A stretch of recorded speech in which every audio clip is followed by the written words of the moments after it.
Hey guys, tonight we're stepping back, way back, into a world where your central heating is a distant dream. We're exploring a medieval winter night, and spoiler alert, you probably won't survive without a serious appreciation for itchy wool. So, before you get comfortable, take a moment to like the video and subscribe, but only if you genuinely enjoy what I do here. Let me know in the comments where you're watching from. Now, dim the lights, maybe turn on a fan for that soft background hum, and let's ease into tonight's journey together. The sun, your only real friend in this era for warmth, has just dipped below the horizon. Doesn't set with a gentle, Instagrammable glow. No, it sort of abandons you. One moment, there's a sliver of weak, watery orange light clinging to the skeletal branches of the distant forest. And the next, it's gone, swallowed by a bruised, purple sky that promises nothing but a deeper, more profound cold. You feel it instantly, don't you? That immediate, almost aggressive drop in temperature. It's not like your modern experience, where you might just reach for a thermostat. Here, the cold is a physical presence, an entity that seeps into your bones with a chilling lack of ceremony. Your skin prickles first. Goosebumps erupt across your arms, a useless ancestral reflex. Remember those, your body's quaint attempt to fluff up fur you no longer possess. Cute. The air itself changes. It becomes sharp, biting. Each breath you draw in is a tiny icy shock to your lungs. And when you exhale, a plume of white mist, a ghost of your own warmth, instantly snatched away by the greedy night. You can almost taste the iron in the air, a metallic tang that speaks of frost and frozen earth. Look around. The world has shrunk, dramatically. What was, moments ago, a landscape of muddy fields, a straggling village, perhaps a dark tree line, is now mostly indistinct shadow, fading into a terrifying, formless void beyond the immediate circle of your senses. The darkness here isn't the city dweller's twilight, softened by 1,000 distant lights and the comforting hum of civilization. No, this is a deep, velvety and seem original darkness. It's the kind of dark that feels heavy, like a thick blanket smothering the world, pressing in on you, making your little bubble of existence feel incredibly fragile. It eats light. If the moon is out, a rare blessing on a night like this, and it's a clear night, you'll see its cold, silvery light etching the edges of things, making shadows deeper, more menacing, turning familiar shapes into lurking phantoms. Stars. Oh, the stars, unpolluted by modern haze. They blaze with a fierce, distant intensity, a million pinpricks in an infinite black tapestry, but offer no warmth, only a stark reminder of the vast, indifferent cosmos. You might even catch a glimpse of the Milky Way, a celestial river flowing across the heavens, something many today only see in pictures. It's a mainstream historical fact that the period we often call the Dark Ages coincided, for some of its later centuries anyway, with the beginning of what climatologists call the Little Ice Age, which brought noticeably harsher winters to Europe from around the 14th century onwards. So, this isn't just a cold night. It's potentially part of a trend of colder nights, where each winter feels like it's trying to outdo the last in sheer bone-chilling misery. Lovely. Listen. The sounds of the day, the distant clang of a smithy, the chatter of voices, the lowing of cattle, have all died away.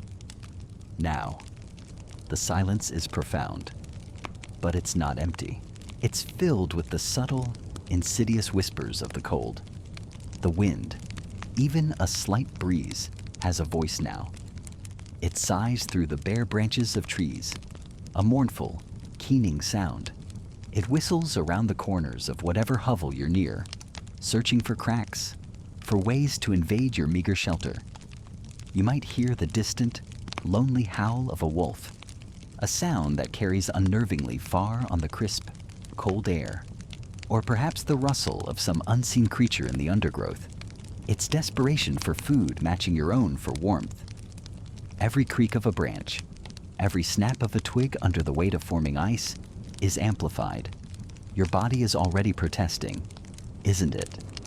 A symphony of discomfort is just beginning its overture. Your fingers, if you're not careful to keep them balled into fists or tucked deep into your armpits, are starting to send sharp, throbbing signals of complaint. The tips of your ears burn with a peculiar intensity, a sensation that quickly numbs to a dangerous lack of feeling if you're not vigilant. Your nose feels like a frozen pebble, and you might find yourself unconsciously trying to shield it with a cupped hand. A small, futile gesture against the overwhelming chill. You instinctively hunch your shoulders, drawing your neck down like a tortoise, trying to make yourself smaller, to present less of a target to the encroaching cold. The rough wool of your tunic, perhaps your only decent outer layer, feels scratchy and coarse against your skin, not exactly luxury cashmere. Is it? But it's a welcome discomfort, a familiar roughness, compared to the biting cold that seeks to penetrate it. You can feel the dampness from the day, maybe from melted snow that clung to your clothes, or just the pervasive, clinging humidity of a medieval dwelling, starting to make that wool feel clammy, and even colder where it touches your skin directly. This is the moment, right at nightfall, when the abstract concept of cold becomes a very real, very personal adversary. It's not a dramatic battle, not yet. It's a slow and creeping siege, and your body is the fortress. People back then had all sorts of ways to try and cope. Of course, it's a quirky little tidbit that in some areas, particularly poorer households, they would bring their livestock, a precious cow, a few sheep, maybe some chickens, into their one-room dwellings at night. You know, for shared body heat. Cozy, right? Smells like team spirit, and probably a lot like a barn. But hey, when it's this cold, you're not exactly complaining about the decor or the aroma. You're thinking about the next few hours, and the hours after that, and the profound relief if a piglet decides to snuggle up. The immediate concern is the damp. Cold is bad, but damp cold is a killer. It leaches warmth from you with terrifying efficiency. You feel it in your feet, especially if your shoes, likely made of leather that's seen better days, are not perfectly dry or well insulated with straw or precious rags. That cold seeps up from the frozen ground, through the worn soles, and into your very marrow, a relentless, icy tide. Not I'd. Historians still argue whether the perceived backwardness of the early Middle Ages, sometimes dubbed the Dark Ages, was due to a genuine decline in innovation or simply a shift in priorities, where survival itself, especially through brutal winters like this, consumed so much human energy and resources. Imagine trying to pen a philosophical treatise, or even just remember where you left your only spoon, when you can't feel your fingers and your brain is half frozen. So, as the last vestiges of twilight fade completely, you are left with these immediate sensations: the biting air that stings your cheeks raw, the prickling skin that yearns for a fire that might not exist, the aching extremities that throb with a dull, persistent pain, the oppressive darkness that cloaks everything in uncertainty, and the chilling sounds of a world surrendering to the frost. Your breath plumes before your eyes, a constant, visible reminder of the precious warmth you are losing to the indifferent night. The fight for that warmth, for survival until the distant, longed-for dawn, has just begun. There's no flicking a switch, no turning up the gas, no cozy electric blanket. There's just you, the encroaching night, and the long, cold hours stretching out ahead. Welcome to your medieval winter evening. Don't get too comfortable. This is just the overture to a very long, very chilly symphony. And so, the journey begins. Not with a grand vista, but with a whisper of air, a subtle shift in the atmosphere around you. It's almost imperceptible at first, like the difference between a cool sheet and one that's been resting in an unheated room. You might even dismiss it, this initial caress, but it doesn't dismiss you. It lingers. It begins its slow, insidious crawl across your skin. You feel that first real prickle, a tiny messenger announcing the dominion of the cold. It's a curious sensation, isn't it? Almost an electrical hum that starts at the tips of your ears, the point of your nose, the vulnerable curve of your neck where your scarf, if you're lucky enough to have one, doesn't quite meet your collar. Your skin tightens, a reflex you can't control. It's your body's first, almost polite, protest. Excuse me, but this is a bit much. Don't you think goosebumps ripple across your arms? Then your legs. 1,000 tiny soldiers standing on end. A futile attempt to trap a layer of warmth that simply isn't there. They're like nature's pop-up bubble wrap, only far less effective and definitely not as fun to, well, pop. The air you draw into your lungs feels different now.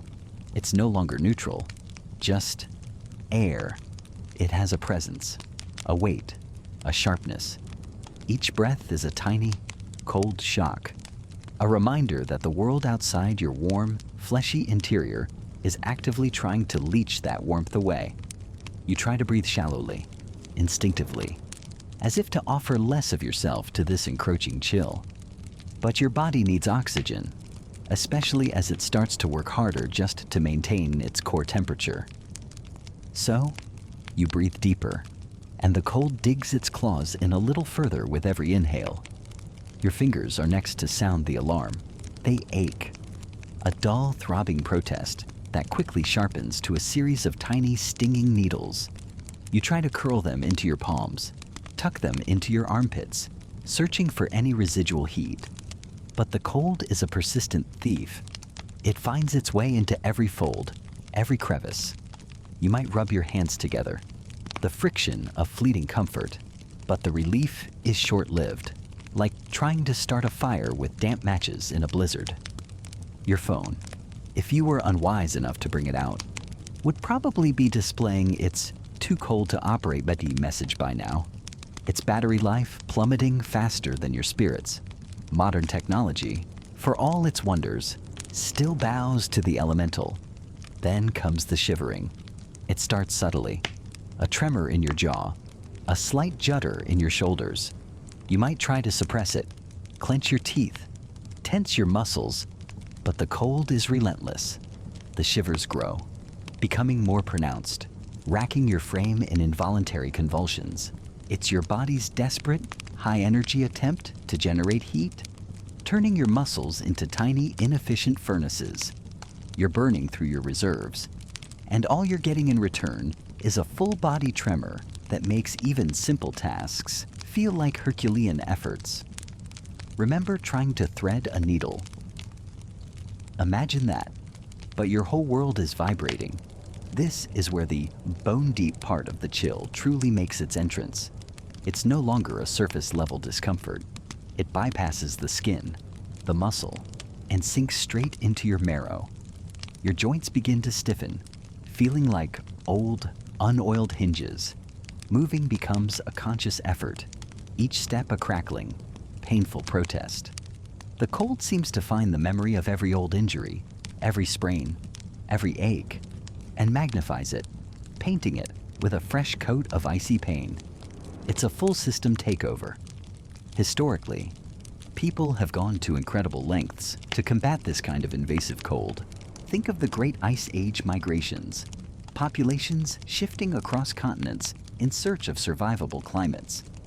Or consider the infamous winter of 1708 to 1709 in Europe, known as Le Grand Hiver, where temperatures plummeted so severely that trees exploded from their sap freezing, and even the seas froze along coastlines. People then didn't have our fancy thermal underwear or central heating. survival was a testament to sheer resilience and, perhaps, a good supply of firewood. Now, the frost begins to make its presence known, both outside and, in a way, inside you. You see it crystallizing on surfaces around you, a delicate, beautiful, yet utterly hostile lacework. If you have any exposed hair, it stiffens, each strand a tiny icicle. Your eyelashes catch your own condensing breath, turning them into miniature, glittering chandeliers. You exhale, and your breath plumes out in a thick, white cloud, visible for a moment before the cold air snatches it away. A visual testament to the warmth you're losing. It's like being your own personal steam engine, only the steam is just your life force trying to escape, and the inside frost. It's the sensation of that sharp, frigid air as it travels down your windpipe, feeling as though it's scouring your lungs, leaving them raw and aching. Each breath is a gamble. The moisture in your nostrils might actually freeze, tiny, sharp crystals forming with every inhale, a peculiar and deeply unsettling feeling. It's as if the cold is trying to crystallize you from the inside out, turning your very essence brittle. There's a curious tidbit about how, in extremely cold and dry conditions, people have reported their eyeballs feeling like they might freeze, though, thankfully, the body is remarkably good at protecting vital organs. Still, the sensation can be quite vivid. The sheer physical discomfort becomes an oppressive blanket. It's no longer just about feeling cold. It's about a pervasive ache that settles into your muscles, a fatigue that weighs down your limbs, a mental fog that makes coherent thought a struggle. Your focus narrows to the immediate, the primal find warmth, escape the biting wind, stop the pain. The world shrinks to the radius of your own suffering. Historians still argue whether certain military campaigns, like Napoleon's retreat from Moscow, were lost more to enemy action or to the sheer, debilitating power of General Winter, a foe that required no ammunition, only relentless freezing temperatures.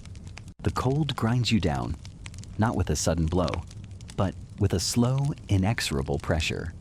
It's a constant, nagging reminder of your vulnerability, a raw, unfiltered experience that strips away everything but the desperate need for warmth.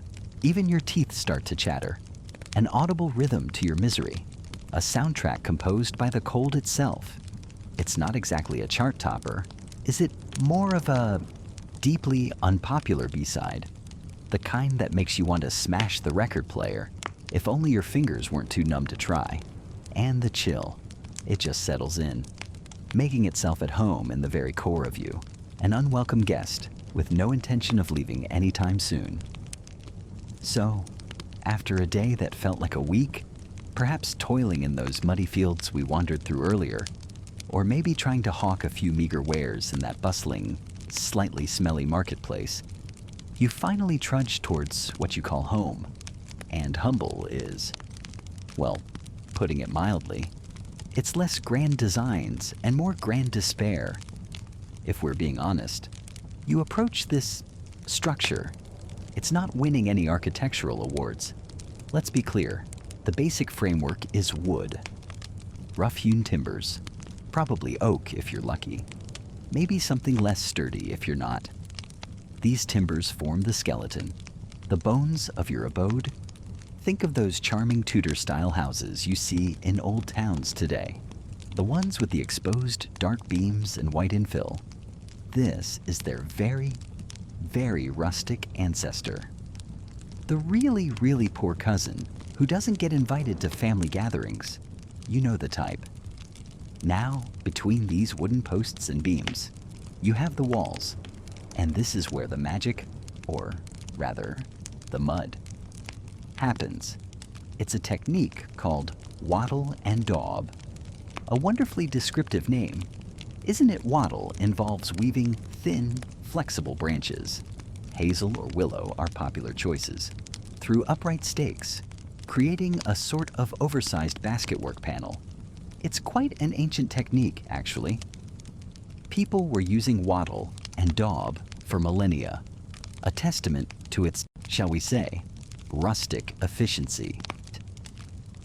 It's a mainstream historical fact that this building method was incredibly widespread across medieval Europe due to the ready availability of materials like pliable wood and, well, dirt. Once your wattle panels are in place, looking like a very drafty, very holy fence, it's time for the daub. This is the fun part.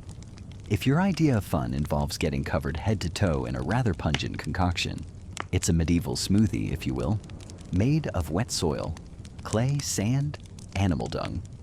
Yes, you heard that right. Nothing goes to waste, especially not free binding agents, and some kind of fibrous material like straw or animal hair to help it all stick together. You slap this lovely, sticky, fragrant mixture onto and into the wattle framework, smoothing it out as best you can with your bare hands, or perhaps a flat piece of wood. It's like mud pie making for grown-ups, except your actual shelter from the freezing rain depends on it. The daub dries, hopefully without too many alarming cracks appearing, and voila, you have walls. Sort of.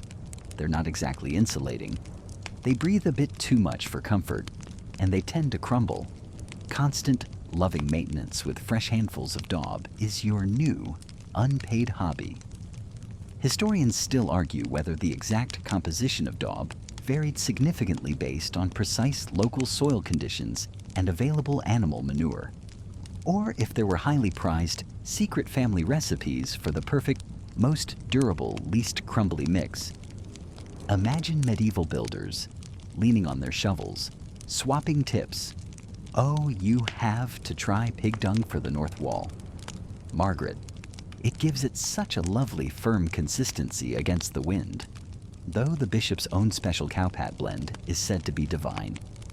And crowning this architectural marvel, the roof. Forget neat tiles or sturdy slates. You're looking at thatch, bundles of reeds, straw, or even heather if you're in the right locale, layered thickly, or as thickly as you can afford or manage to gather, to shed water. It looks quite picturesque from a distance, doesn't it? Very cottagecore? Up close. However, it's a bustling, thriving metropolis for, well, everything that crawls, flies or scurries, mice, rats, birds, spiders, beetles, and insects galore. It's a living roof, in the most literal and sometimes itchy sense. A quirky little tidbit for you. Some thatch roofs could harbor entire, complex ecosystems, and occasionally, small items lost by birds that nested there, or perhaps shiny things deposited by pack rats, would be found when the thatch was eventually replaced. Sometimes decades later, like little, unexpected time capsules. Imagine finding a bent Roman coin dropped by a particularly antiquarian magpie, or, more likely, a mummified mouse. The major downside's thatch is incredibly flammable. Very, very flammable. One stray spark from your chimney, if you even have one, and your whole world could go up in smoke. Plus, it needs replacing every few years. A massive, backbreaking, and expensive job. And, of course, it leaks. Oh, does it leak? Every little imperfection is an invitation for drips. The construction itself is wonderfully simple, almost primal. Forget spirit levels, laser measures, or even particularly straight lines. It's all a bit organic. Cruck frames were quite common for these simpler dwellings. Two massive curved timbers, looking like giant wooden wishbones, are joined at the top to form an A-frame. These crucks then support the ridgepole, the main beam running along the peak of the roof. The walls are then built up to these, or sometimes the crucks themselves form part of the end walls. It's a strong design, uses less prime long timber than a full box frame, and it's relatively quick to erect, if you're lucky. Your dwelling might have a couple of these sturdy cruck pairs. If not, It's an even simpler affair of posts sunk directly into the ground with beams laid across them. Stability in such cases is aspirational. You try not to lean too heavily on the walls. Now, let's talk windows, or more accurately, the distinct and often chilly lack thereof. Glass, oh honey. No, glass is for cathedrals, grand manor houses, and the castles of the ludicrously wealthy. For you, a window might be just a few small openings, more like slits or irregularly shaped holes, hacked into the wattle and daub walls. Sometimes they're just left open to the elements, a permanent, breezy invitation for every gust of wind, flurry of snow, and curious mosquito. If you're a bit more well-off, or just particularly handy with wood, you might have very basic wooden shutters. These are generally ill-fitting, solid pieces of wood that you can push closed, plunging your home into near total stuffy darkness, but offering at least some nominal protection from the worst of the wind. They don't fit well. Of course, gaps are standard, not a flaw. Another, slightly more sophisticated option for window coverings, if you can even call them that, might be a piece of oiled linen or even thin, scraped animal hide, like a crude parchment stretched across the opening. These would let in a tiny bit of murky, diffused, yellowish light, casting your home in a sort of perpetual gloomy twilight. But they wouldn't offer much in the way of a view. Think of it as a natural, pre-Instagram filter, but one that makes everything look vaguely damp and depressing. It's a bit like trying to see the outside world through a very old, very greasy sandwich wrapper. You get the general idea of light, but no details. But mostly, it's either an open hole or a wooden shutter. So, your daily choices are often breezy and slightly lit, or dark, stuffy, and slightly less breezy. And underfoot, as you step inside, forget plush carpets, forget polished hardwood, forget even cheap linoleum. You're standing on good old Mother Earth. Literally, the floor is dirt, compacted earth, perhaps with a bit of extra clay mixed in if someone was feeling ambitious during construction. Beaten down by years of human and animal foot traffic. It's uneven, it's cold, and it's damp. Always damp, it seems. In winter, it can become bone-chillingly cold, almost freezing solid near the doorway. In rainy weather, or if the roof is having a particularly bad day, it can turn to mud. Lovely. Sometimes to make it a fraction more bearable and to absorb some of the spills and general muck, you might scatter fresh rushes, straw, or even fragrant dried herbs on the floor. This helps a little with the dampness and the cold, and it can cover up some of the less pleasant ambient smells for a while.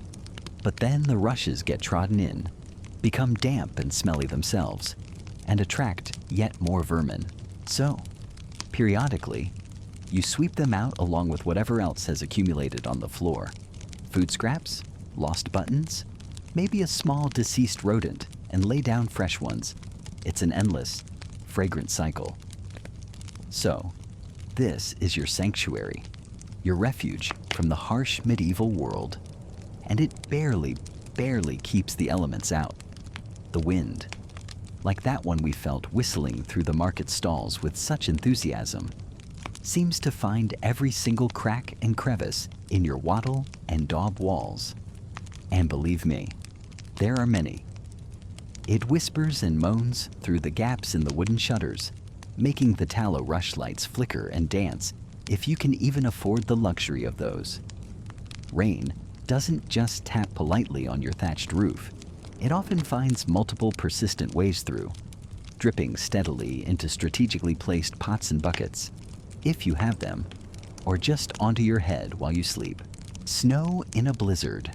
It can blow in through the gaps around the door and windows, creating little powdery drifts in the corners. It's less a house in the modern sense, and more a glorified, slightly leaky, very drafty, and rather aromatic tent made of mud and sticks. Your home is a constant, ongoing battle against the forces of nature. Keeping warm is a full-time job. Keeping dry is an often unattainable luxury.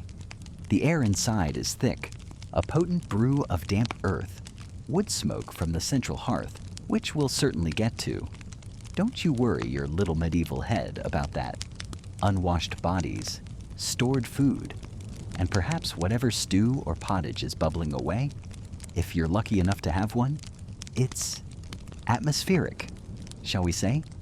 It's the kind of place that makes you truly appreciate a really good, solid, modern brick wall and double glazing. Oh, the blissful, anachronistic dreams you'd have about double glazing and central heating. It's a universe away from the insulated, climate-controlled environments we take for granted.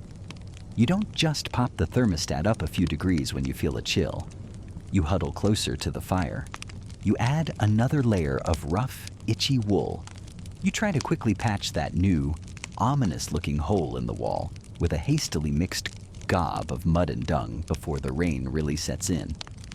This dwelling, this fragile collection of wood, mud, and straw, is your primary defense against a world that isn't particularly friendly or forgiving. And it's a defense that often feels like it's just one bad storm away from giving up the ghost entirely. But for now, it's home. Such as it is.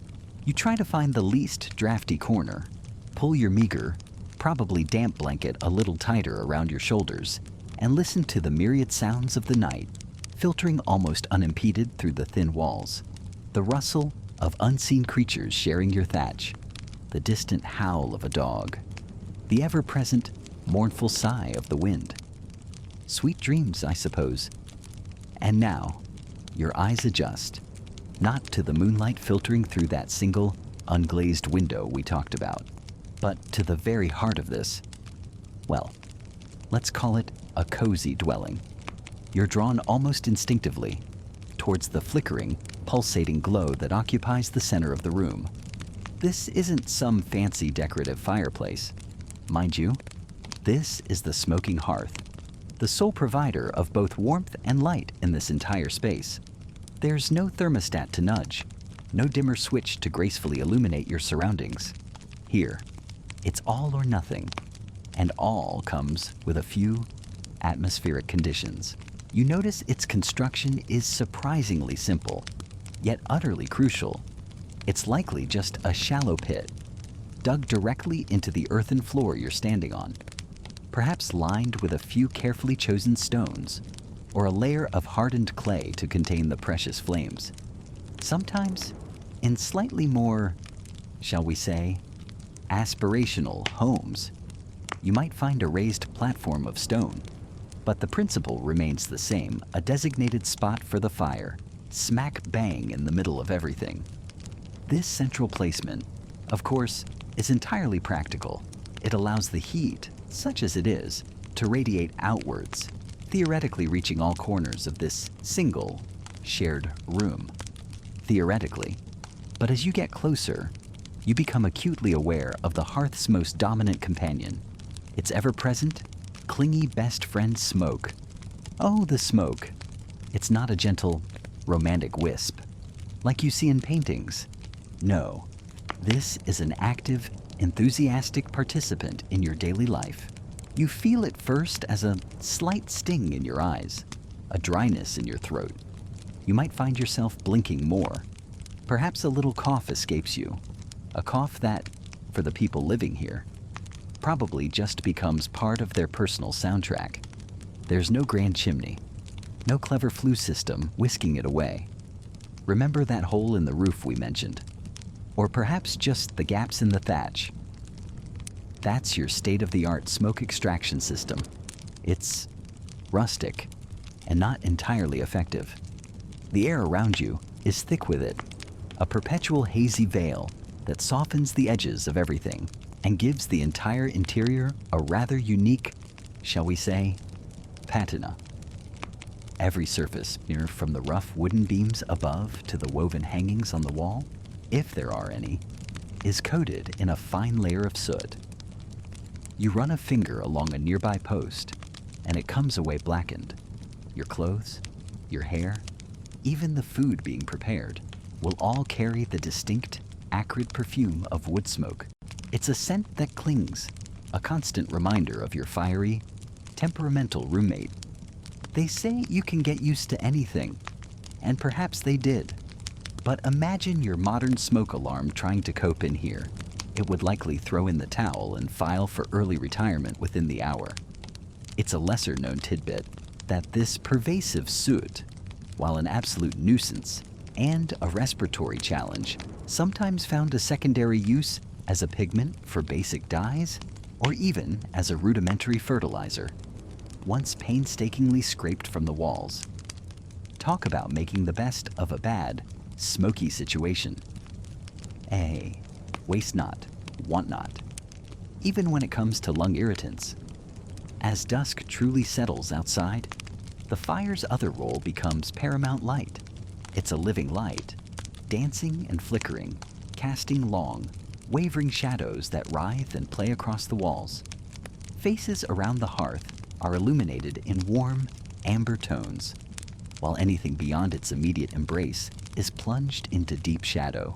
Your world shrinks to this glowing circle.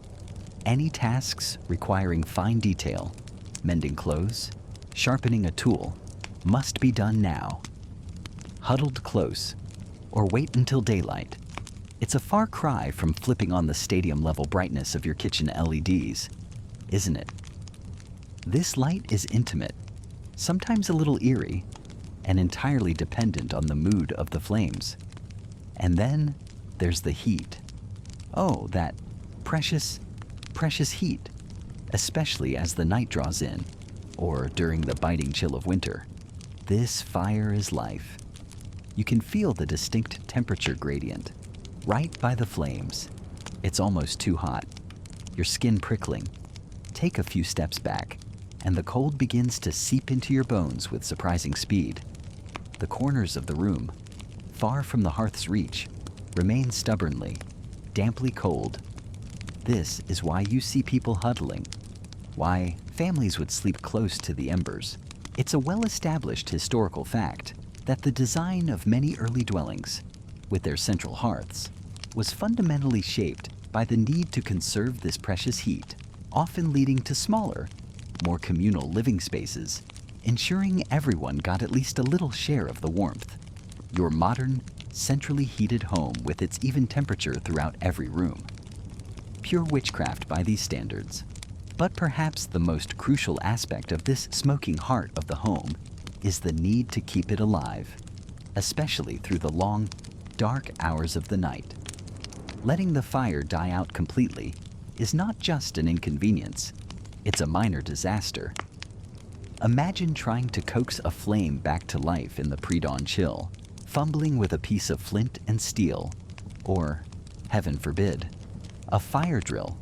It's a laborious, uncertain process. So, the fire is never truly extinguished. Before sleep, it's carefully banked, the embers covered with ash to smolder slowly, preserving their heat and life until morning. A gentle breath, a few dry twigs, and it can be coaxed back into a proper flame. Someone, always someone, has the responsibility of tending it, ensuring those embers don't fade to cold, dead ash. You can almost feel the quiet anxiety associated with this task. Did you bank it well enough will it last, waking in the deepest part of the night to a pitch-black, freezing room because the fire has gone out would be deeply unpleasant. Not to mention the practicalities, no hot food, no way to easily see, and just the sheer primal discomfort. Historians still argue whether the task of nighttime fire tending fell predominantly to one gender, perhaps the women of the household, or if it was a more fluid, shared responsibility, varying greatly by region and specific household dynamics. Whoever it was, their diligence was key, forgetting to bank the fire properly. That's the medieval equivalent of your phone dying when you're on 1% battery and expecting that crucial call, only with substantially more shivering and a side of existential dread. Plus, no readily available takeaway if you can't cook breakfast. So, this hearth, with all its smoky, demanding personality, isn't just a feature of the home. It is the home. It dictates the rhythm of life, the layout of the space, the very air you breathe. It's a constant, demanding presence, but one that offers the fundamental necessities a shield against the deepest cold, a beacon in the oppressive darkness, and the means to transform raw ingredients into something that sustains life. You watch the flames curl and snap, feel their warmth on your face, and despite the sting in your eyes, you understand its vital, smoky soul. Right then, as the days grow noticeably shorter and that familiar, insistent chill starts to creep under your door, the one you patched with mud and hope, a singular thought begins to dominate your waking hours, and probably your dreams to fuel. Not the kind you casually pump into a car. Oh no. We're talking about the precious, life-sustaining fuel that stands between you and a winter spent as a human icicle. Remember that roaring hearth we imagined, the one casting dancing shadows on the walls of your humble abode? Well, that fire doesn't light itself with a flick of a switch or a muttered incantation. More's the pity. It demands tribute, a hefty offering of labor and, quite often, a flirtation with outright danger. So, you pull your worn tunic a little tighter, maybe stuff some extra straw into your leaky shoes, a delightful medieval fashion statement, by the way, and prepare for the daily, or at least very frequent, quest. Finding firewood, especially as autumn deepens into the iron grip of winter, is an epic undertaking. It's not a leisurely stroll in the park, casually picking up perfectly seasoned, conveniently chopped logs. You're venturing further and further from your village, because the low-hanging fruit, quite literally, was plucked weeks, if not months, ago.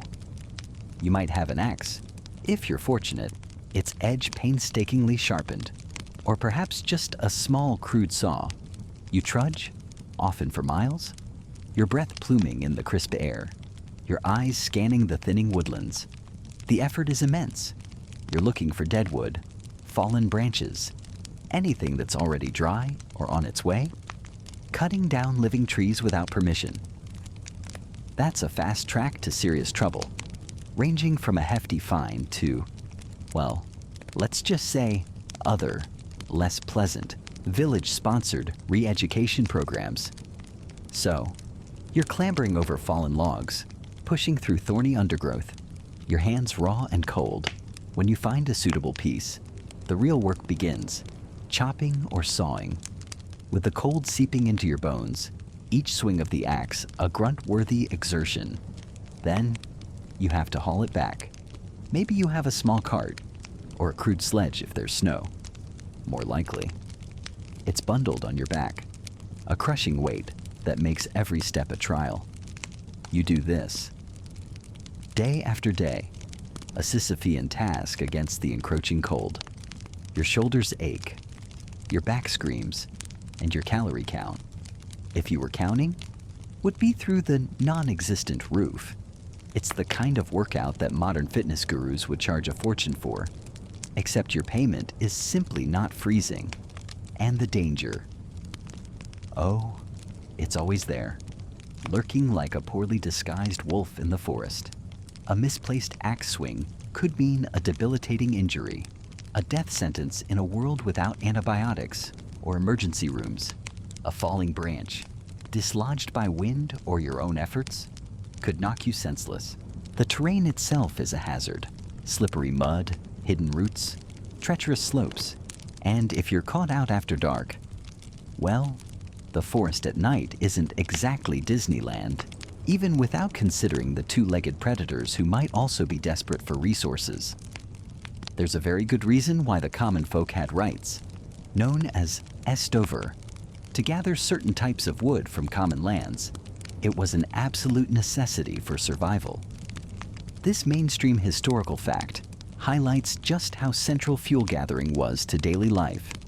As winter truly sets in, the task becomes exponentially harder and infinitely more miserable. Snow blankets the ground, hiding fallen wood, turning familiar paths into treacherous icy traps. The wind howls, a mocking soundtrack to your shivering efforts. Your fingers, numb with cold, struggle to grip the axe handle. The wood you find is often damp, frozen, and smokes more than it burns. Each foray becomes a gamble, weighing the desperate need for warmth against the increasing risks. Sometimes you return with a meager haul, barely enough for a few hours of grudging heat, the smoky fire doing little to dispel the gloom or the gnawing cold in your gut. It's like a really, really bad camping trip, but it's your entire life for several months. Your medieval equivalent of doom scrolling is probably staring into the feeble flames, wondering if you'll have enough to see the dawn. When the forests have been picked clean, or the journey becomes too perilous, or perhaps the local lord has decided that all the remaining trees are now his personal property. Because feudalism, you have to get creative. This is where alternative fuels come into play, each with its own unique set of, shall we say, aromatic and labor-intensive charms. First up, peat. If you live in an area blessed with bogs, and blessed is used here with a generous dollop of sarcasm, you might turn to cutting peat. You trudge out to the murky, squelchy expanse, armed with a special spade called a slian or a terrasgear, depending on your Gaelic inclinations. You slice into the dark, damp earth, cutting out sodden bricks of ancient, compressed vegetation. It's heavy, wet, back-breaking work, and it's not ready to burn. Oh no, these boggy bricks need to be stacked and dried for months, hopefully during a dry spell, which, as we know, weather is always so cooperative. Peat burns slowly, with a distinctive, pungent smoke. Your hut will smell earthy, very, very earthy. Some say it's an acquired taste, that smell. I'd say it's more of an acquired endurance. Then there's dung. Yes, good old animal droppings.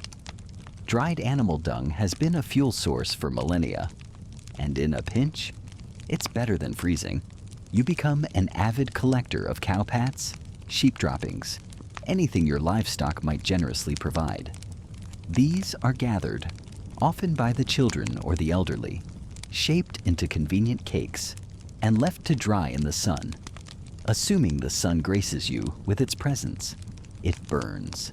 It provides heat. But let's be honest, the romance of a crackling fire takes a bit of a hit when the fuel source was recently part of your cow's digestive process. There's a quirky little tidbit for you. Certain types of dried dung were preferred for different tasks.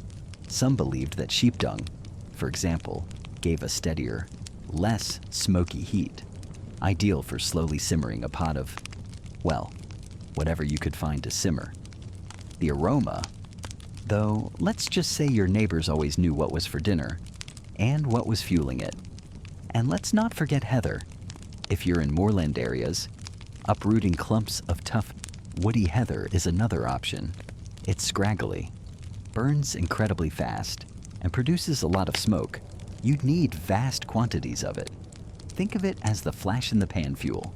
A quick burst of heat, a lot of crackling, and then, poof, it's gone, leaving you to venture out for more. It's the energy drink of medieval fuels, a quick high, followed by an inevitable crash, and the need for another fix. Now, with all these less than ideal options, you can imagine the competition for actual wood, or even for the rights to cut peat or gather heather, was intense. Scarcity breeds desperation. Your carefully gathered pile of firewood, left outside your hut. It's a tempting target for someone colder and more desperate than you. Common lands, where many of these resources were found, could become focal points of tension. Whose turn is it to glean from that patch of woodland? Who has the right to dig peat in this particular section of the bog? Historians still argue whether the pressure on fuel resources was a primary driver for enclosure movements, as wealthier landowners sought to control and exploit these increasingly valuable assets for themselves. Disputes could flare up quickly, sometimes violently, over a bundle of sticks or a patch of turf. It's a constant underlying stress, this scramble for fuel. A stark reminder that warmth, something we take so for granted with our central heating and instant fireplaces, was a hard-won, jealously guarded commodity. You're not just battling the elements, you're often battling your fellow humans for the very means to survive them. And as those last embers in the hearth, remember them from earlier, begin to glow a dull, sleepy orange.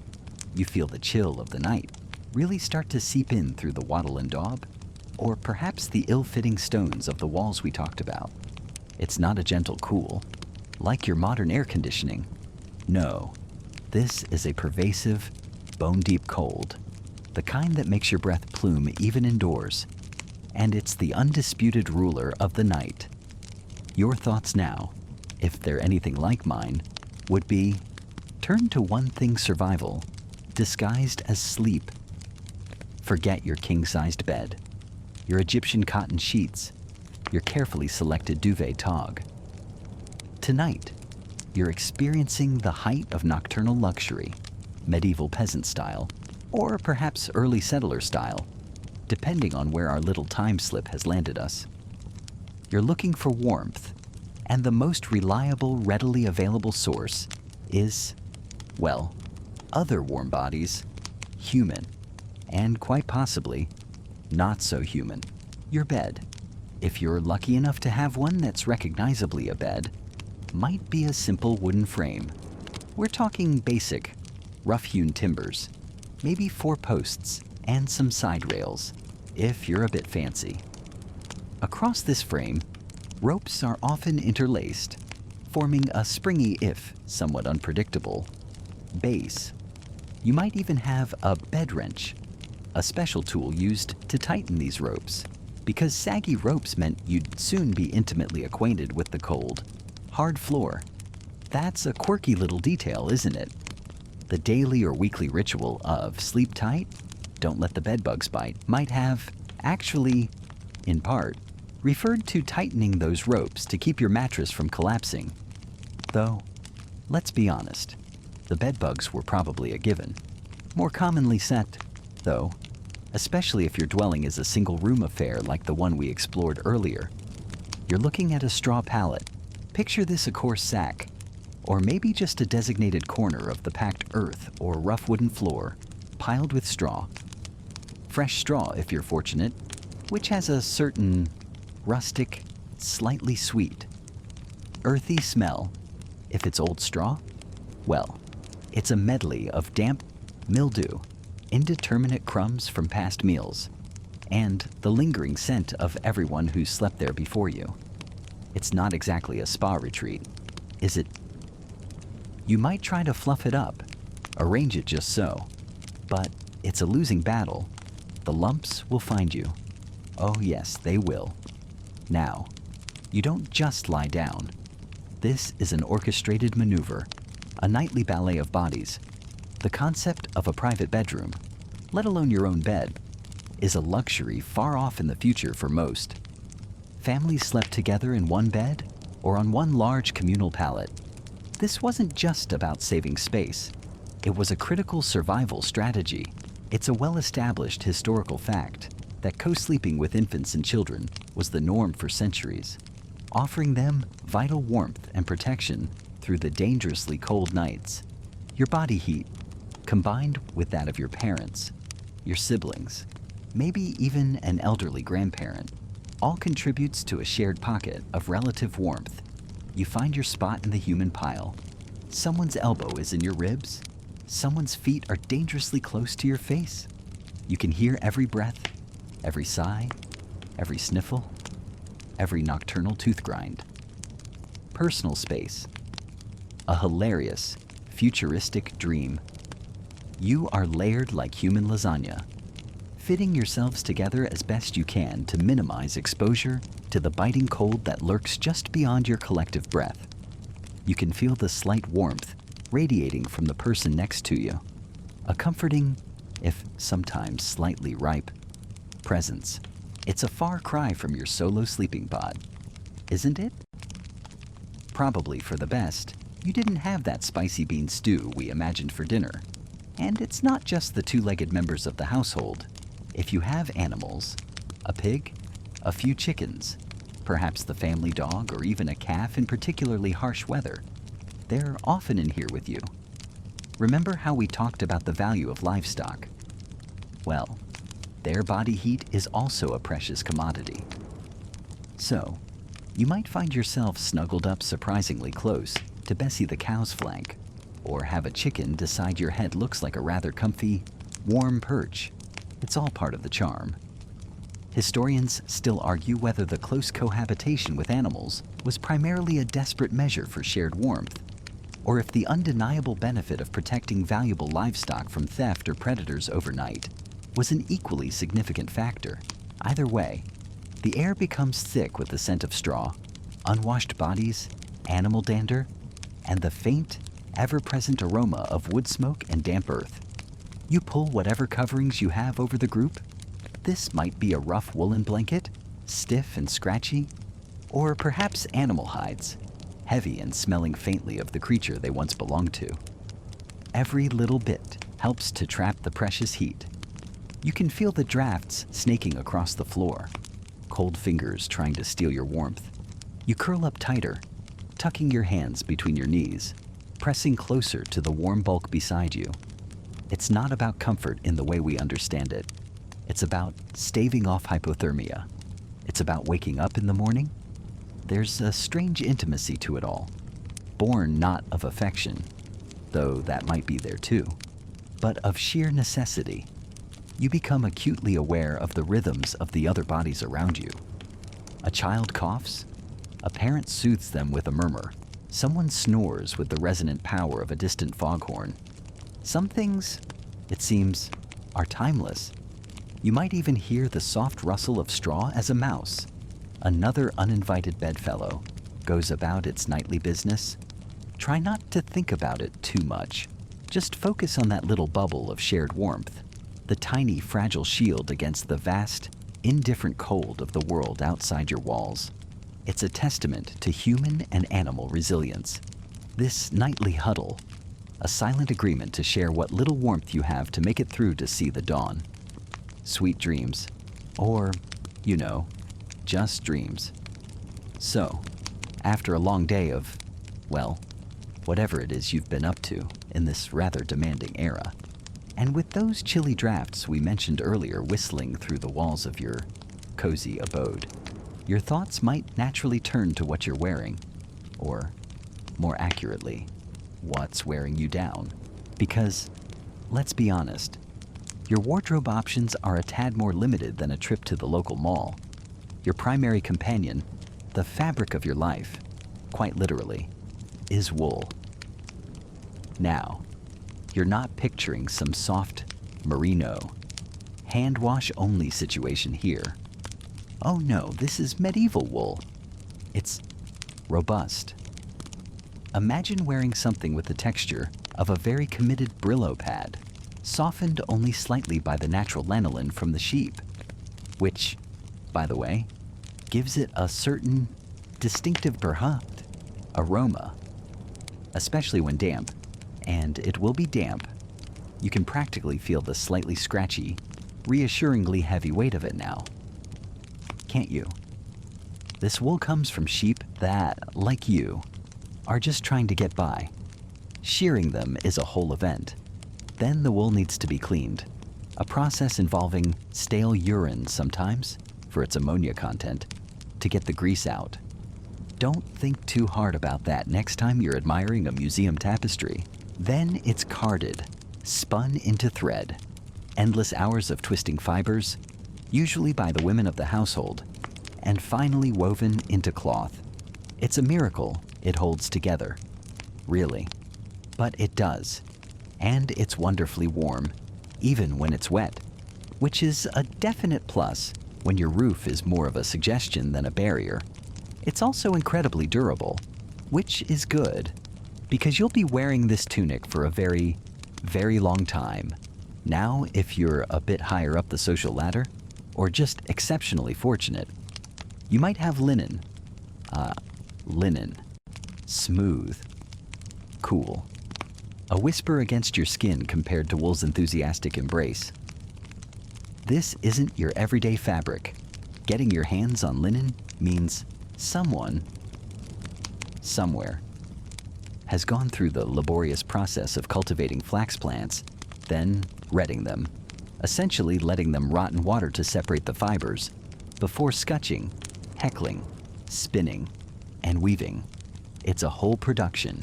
So, if you have a linen chemise or undertunic, that's your medieval equivalent of silk pajamas. You wear it close to your skin, a blessed barrier between you and the enthusiastic itchiness of your woolen outer layers. It breathes better too, making those surprisingly warm days, or a crowded feast hall, a little more bearable. For most people, though, linen is a luxury, something for their Sunday best. If that, you can almost feel the difference now, can't you? That slight, cool slide of linen, a secret comfort only you, and possibly your fleas are aware of. Speaking of layers, that's the name of the game. Medieval fashion, for the common folk at least, isn't about intricate tailoring.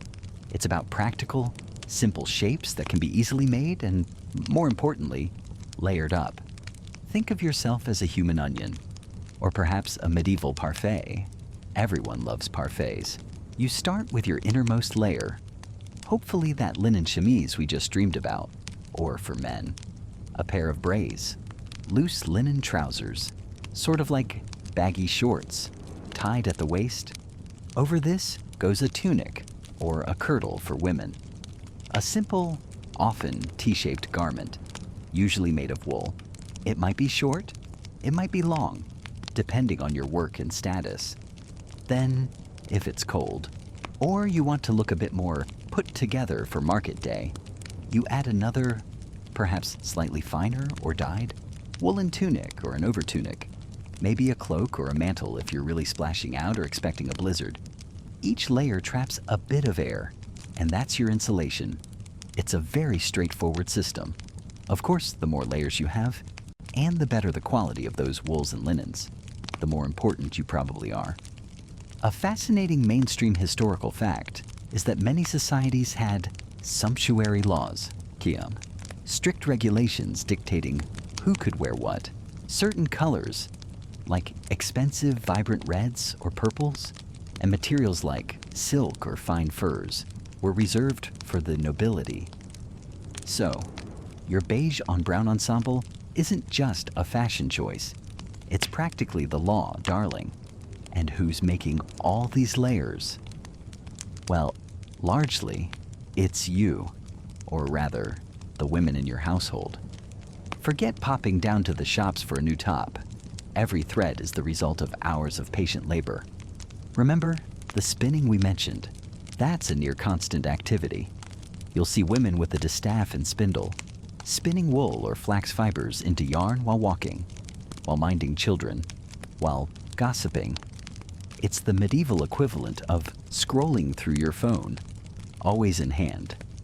Once you have enough thread, and it takes an astonishing amount, it's woven into cloth, usually on a simple loom set up in the cottage.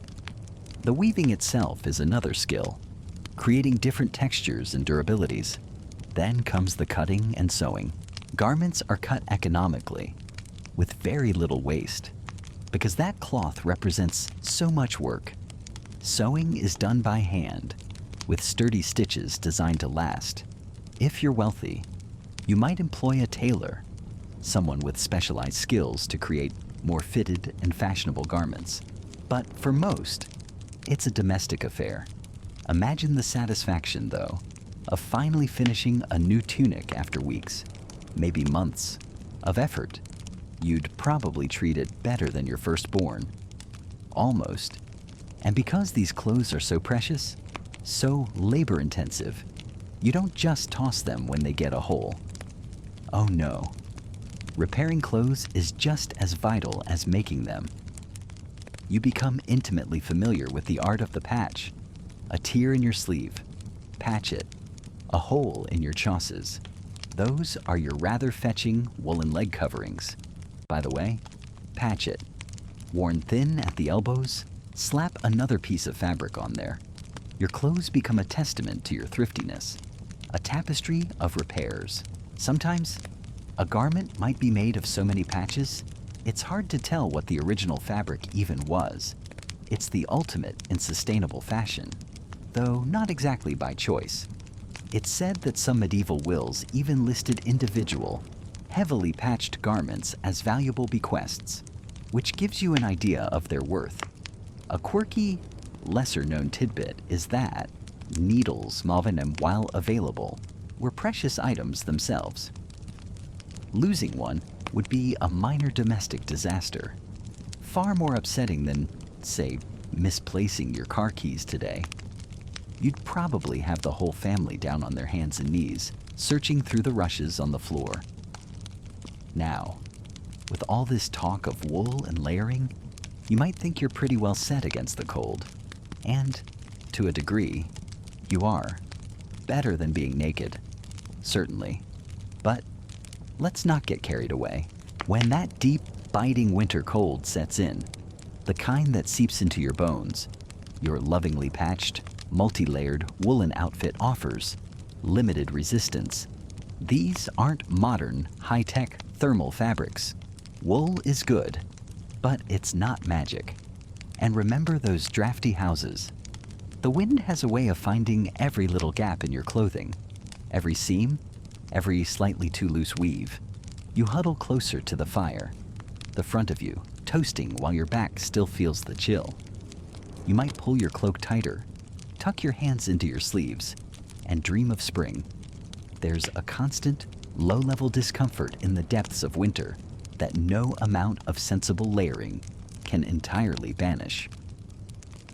Historians still argue whether the common person truly understood the principles of insulation beyond more is better, or if the designs were more driven by material availability and tradition than thermal efficiency. It's probably a bit of both. You just do your best. Add another layer if you have one, and hope you don't end up looking too much like a poorly assembled scarecrow. Though, come to think of it, that might actually be a fashionable look in some circles. Derelict, medieval style. And so, with the harvest, meager as it might have been, after all that excitement with the, spirited negotiations, now tucked away. Your attention, like the gradually shortening days, turns inward.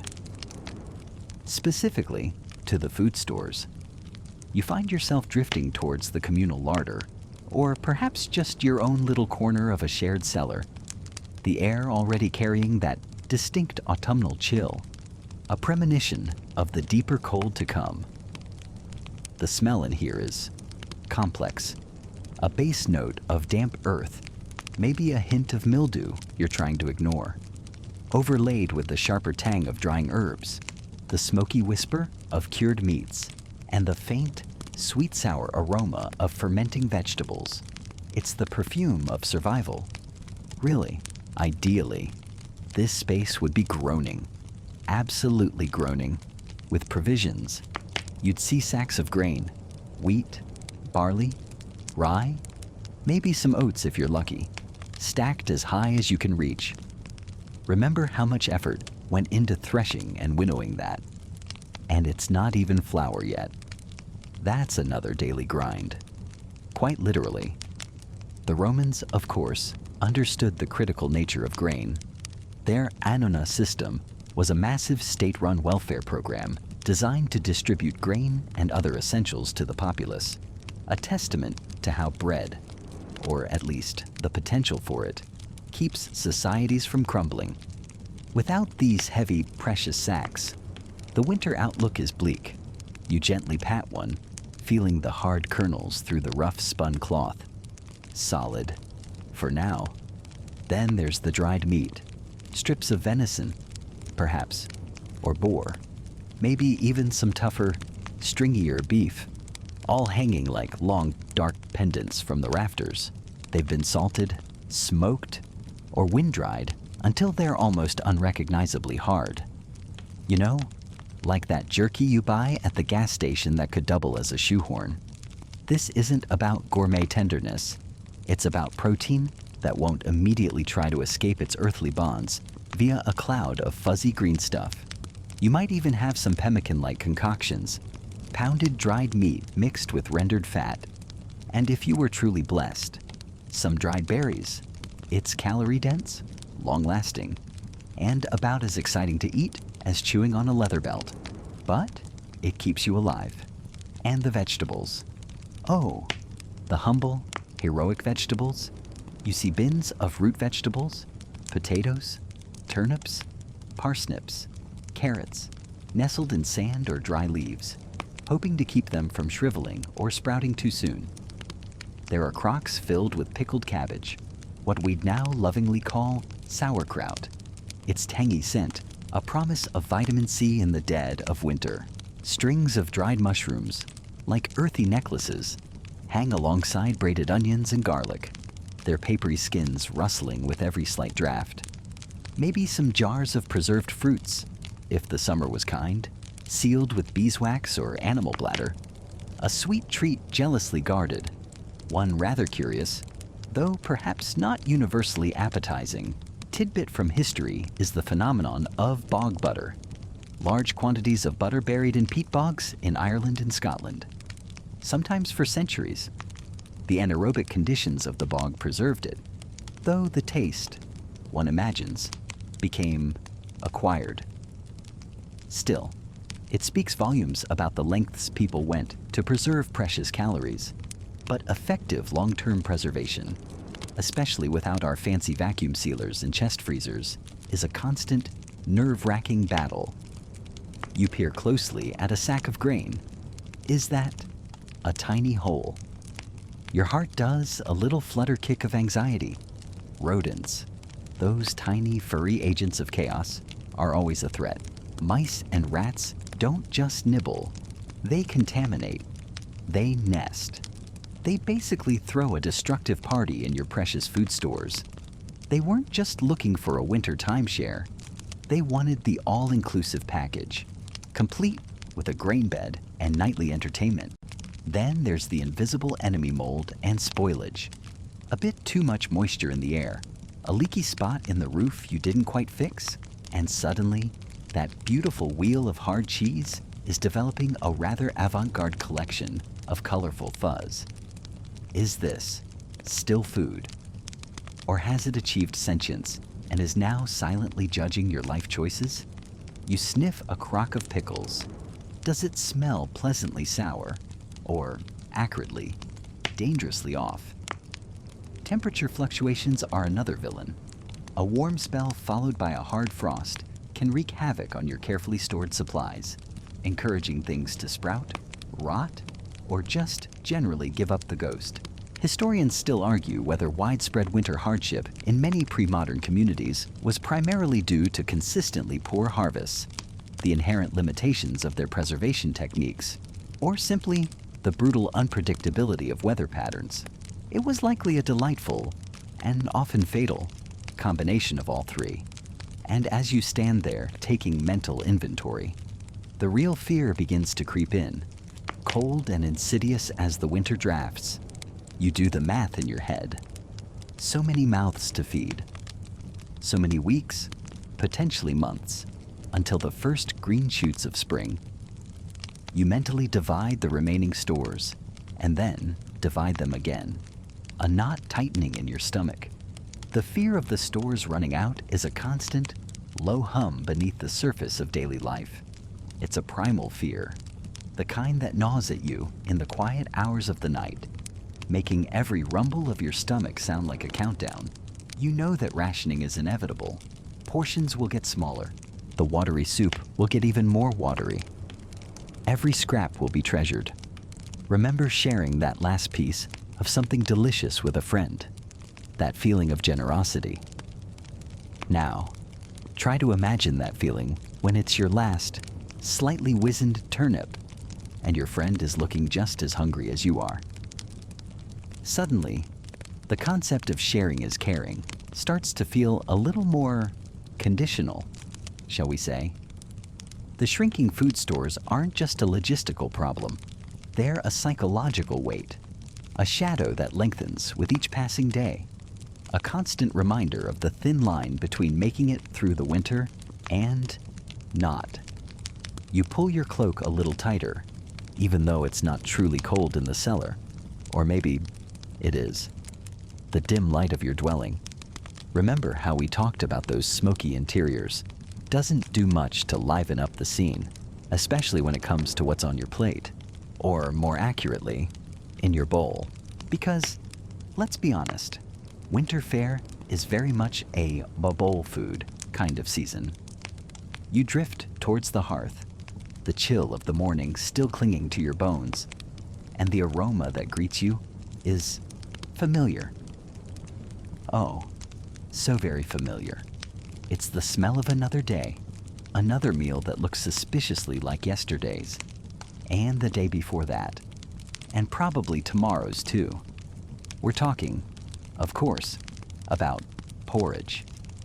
Now, your modern sensibilities might picture a lovely, creamy bowl of oatmeal, perhaps drizzled with honey, sprinkled with cinnamon, and adorned with fresh berries. You can just gently push that image aside. This winter porridge is more of a survival staple than a breakfast delight. It's likely made from oats, yes, or perhaps barley, maybe even rye if that's what's available. It's thick, it's often lumpy, and its primary color is a rather uninspiring shade of beige. Sometimes, if you're feeling extravagant, or if there's a bit left over, you might stir in a tiny knob of rendered fat for extra calories and, dare we say, flavor. But mostly, it's just sustenance. You spoon it in, feeling the bland, slightly gritty texture slide down. It's warm, and that's a definite plus in the biting cold. But exciting? No. This isn't your artisanal, Instagram-worthy breakfast bowl.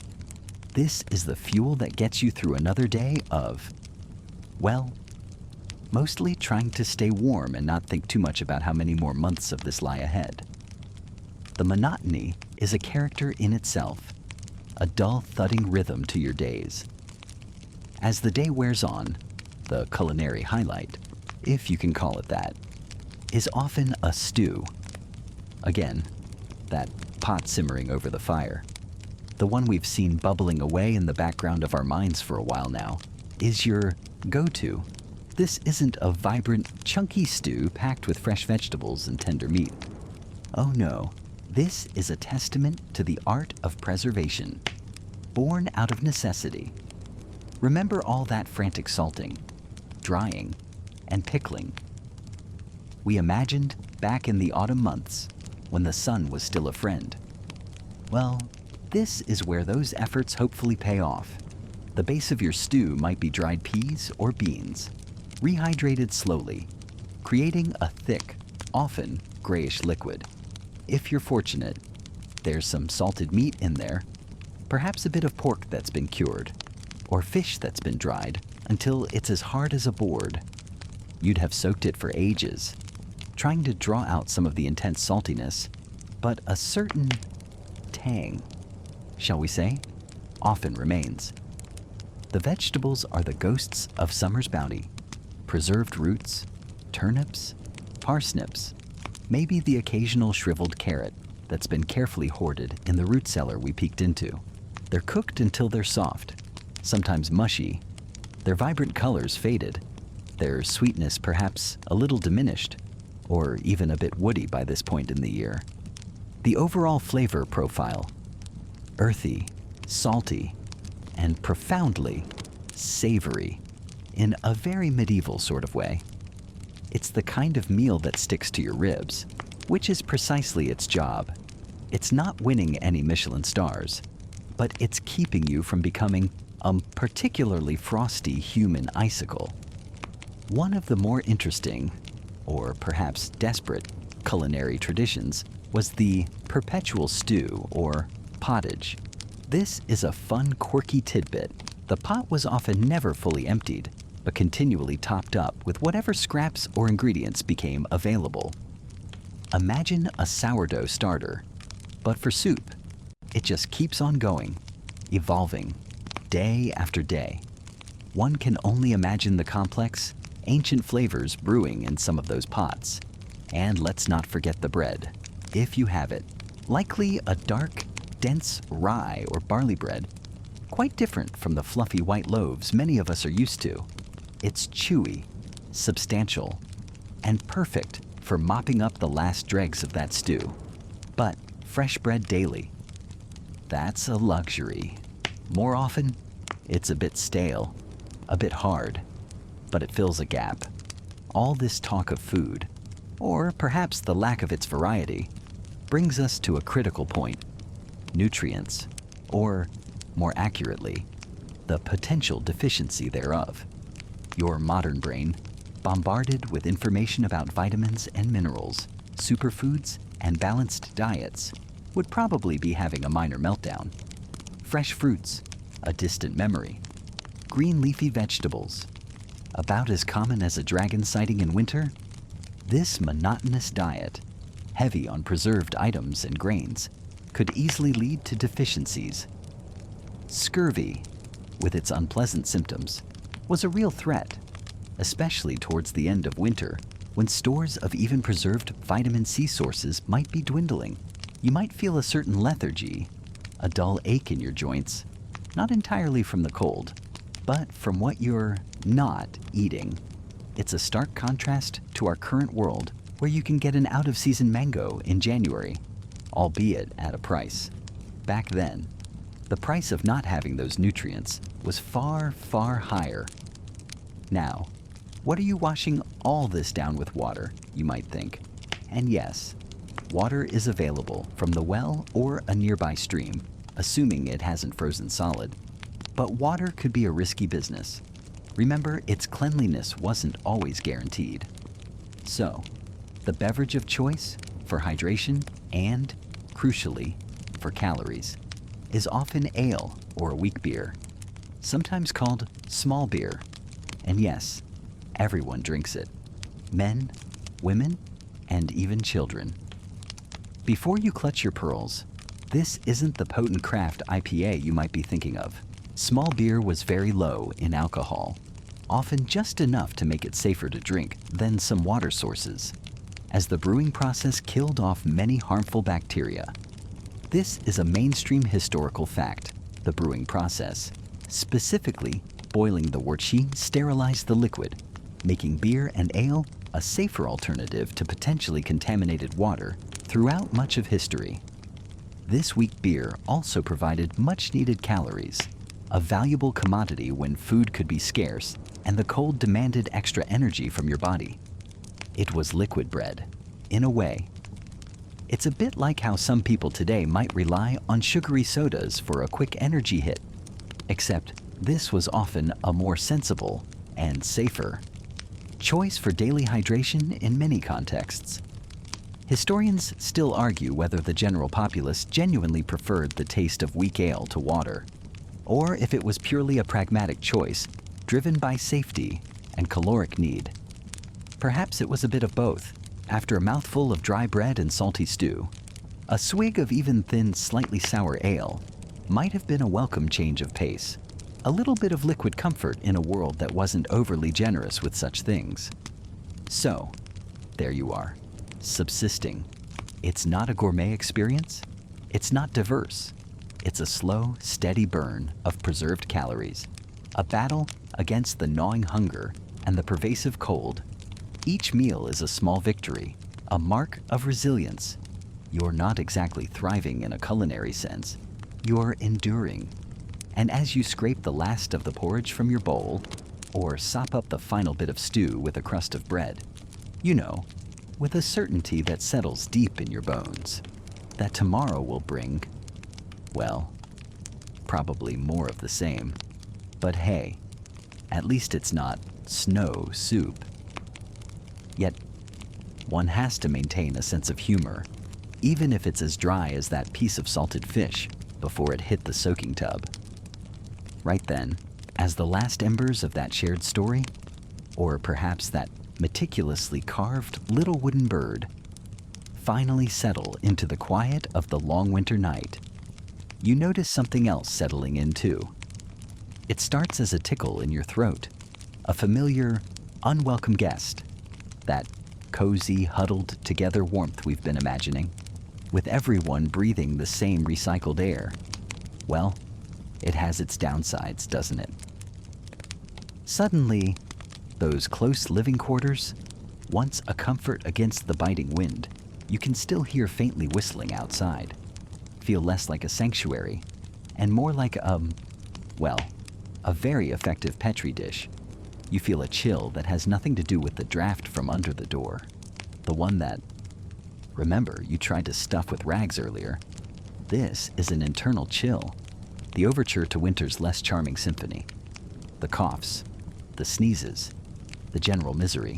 The air in your small dwelling is thick, not just with the smell of wood smoke and perhaps lingering stew, but now with the invisible companions of illness.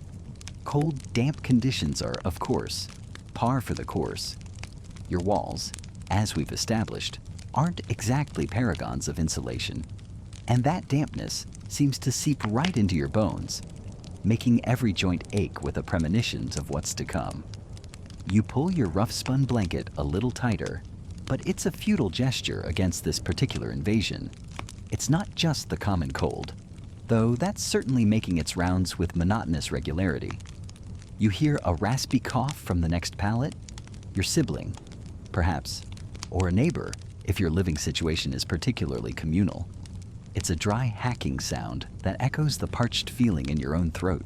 Then there's the wetter, chestier cough, the one that speaks of lungs struggling against something more persistent, something that tightens your own chest in sympathy, or maybe just fear. These aren't just sniffles. They're the body's battles against an unseen enemy, an enemy that thrives in these very conditions. And let's be honest, your immune system isn't exactly operating at peak performance. Remember that winter diet we talked about? The dried meats, the preserved vegetables, the endless grain. Delicious in its own way. For a while, but not exactly a powerhouse of vitamins. You're not exactly popping vitamin C tablets or chugging orange juice. The idea of specific vitamins protecting you from illness is centuries away. So, your body, already working overtime to stay warm, is running on a depleted reserve when these winter ailments come knocking. It's like trying to fight off a horde of tiny invisible barbarians with a shield made of, well, slightly stale bread. Good luck with that. The close quarters are the real kicker. Imagine your modern-day office when one person comes in with a little sniffle. Now, multiply that by everyone living, sleeping, and eating in basically 1 or 2 rooms. For months on end, there's no social distancing option, no working from home to spare your housemates. If one person gets sick, it's almost a guarantee it'll sweep through the household. Then the next, like a very slow, very miserable domino rally. It's a shared experience? All right, just not the fun kind involving mulled wine and carols. More like shared tissues, if you even have dedicated tissues. Which, let's face it, is a bit of a luxury. A sleeve often has to do double duty, classy, and sometimes it's more than just a cold or a lingering cough.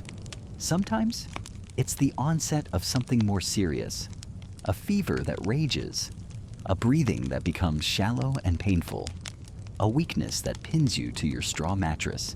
These are the illnesses that bring a hush to the already quiet winter world. The ones that make the flickering candlelight seem even more fragile against the encroaching darkness. Pneumonia, influenza, bronchitis. They don't have these precise names, perhaps, or at least the understanding of them is vastly different. but the devastating effects are all too real. So, what do? You're sniffling, coughing, feeling that creeping malaise. You can't just pop down to the pharmacy for some night nurse or a decongestant. The concept of a pharmacy, as you know it, is a distant dream. Effective medicine. That's a good one. You're largely reliant on what's been passed down, what the local wise woman suggests, or what your own family has always done. This brings us to the fascinating and often frustrating world of pre-modern remedies. For that cough, maybe you're given a concoction of honey and herbs. Honey, at least, is soothing, and some herbs might have mild antiseptic properties. A mainstream historical fact for you, the doctrine of signatures, was a widely held belief for centuries, suggesting that herbs and plants often resembled the body parts they could heal. So, a plant with a lung-shaped leaf. Clearly good for your cough, it makes a strange kind of sense. If you squint and don't think about it too hard, poultices are popular too. Hot, moist compresses, often made with bread, milk, or specific plants, applied to the chest to draw out the sickness. Does it work? Well, the warmth can be comforting, which is something, but drawing out an infection, not so much. Then there are the teas and infusions. Willowbark tea, for instance, contains salicin, which is related to aspirin, so that might genuinely help with a fever or aches. Others are more of an acquired taste, and their efficacy is debatable. Historians still argue whether some of these traditional remedies offered any genuine physiological benefit beyond placebo, or if their perceived effectiveness was purely coincidental with the body's natural healing process. It's a tough call when the alternative is, often, nothing at all. And for a quirky, lesser-known tidbit in some regions, a common cure for a persistent cough involved finding a spider, coaxing it into a small cloth bag or nutshell, and wearing it around your neck until the cough disappeared. The theory, presumably, was that the spider would somehow absorb the cough, or maybe just scare it away. Who knows? But you can imagine the desperation that leads someone to think, yes, a live spider necklace. That's the ticket. Probably not great if you're also an arachnophobe. You might also be advised to stay warm, which is sound advice if achievable, or perhaps to sweat out the fever, bundled under every blanket you own, which could be helpful or actively dehydrating depending on the severity. Bloodletting. A common medical practice for a vast array of ailments for centuries, might even be considered for more serious fevers, based on the idea of balancing the body's humors. Though, thankfully, it was generally seen as a more extreme measure and perhaps less common for a simple winter cold, unless things got really dire. The lack of understanding about germ theory is central here. Illness is often attributed to bad air miasma, an imbalance of bodily humors, or even divine displeasure. So, the treatments are aimed at these perceived causes, rather than the microscopic organisms actually wreaking havoc. It's a battle fought with good intentions and very limited weaponry. You lie there, listening to the wind, feeling the damp chill, and hoping that this particular bout will pass, that your body will, eventually, win on its own. Because, really, that's often the best you can hope for. Your own resilience, a bit of luck, and maybe, just maybe, that spider doing its mysterious work. You try to sleep, the sound of your own breathing, a little too loud in the stillness, a constant reminder of the unseen battle raging within. And so, as the last sliver of twilight surrenders to the ink-black sky, you find yourself retreating, not just from the cold we touched upon earlier, but from a darkness so profound it feels like a physical presence. The door, that sturdy barrier we discussed, is now firmly shut, perhaps barred. and the world outside simply ceases to exist for a while. Now, the real challenge begins passing the long dark hours. You think your Wi-Fi dropping for an evening is a trial cute. Try this for, about half the year. The heart of your dwelling, that central hearth we've described, now truly comes into its own. It's more than just a source of heat. It's the television, the internet, the social club, all rolled into one flickering, smoky package. You huddle closer, the firelight painting dancing shadows on the rough-hewn walls, distorting familiar objects into fantastical shapes. This is where the magic, or at least the distraction, happens. First, and perhaps most vital, is storytelling. There's always someone with a tale to tell.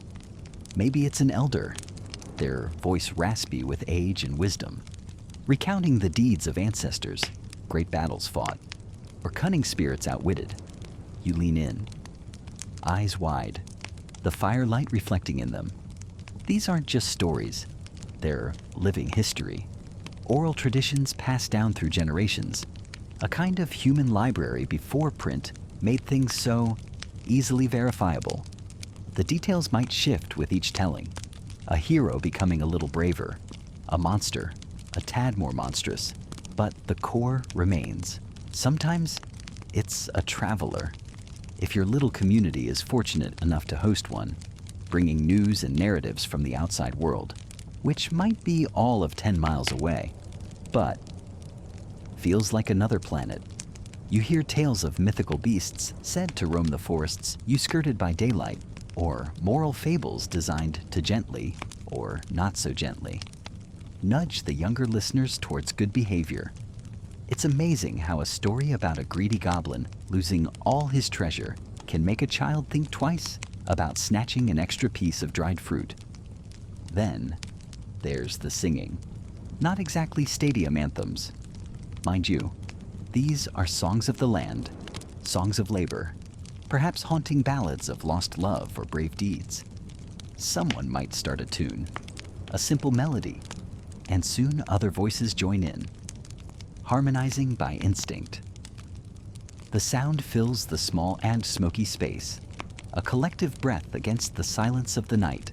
It's a way to feel connected, to share a moment of beauty or sorrow, even if your neighbor's singing voice strongly suggests they should stick to, say, sharpening tools.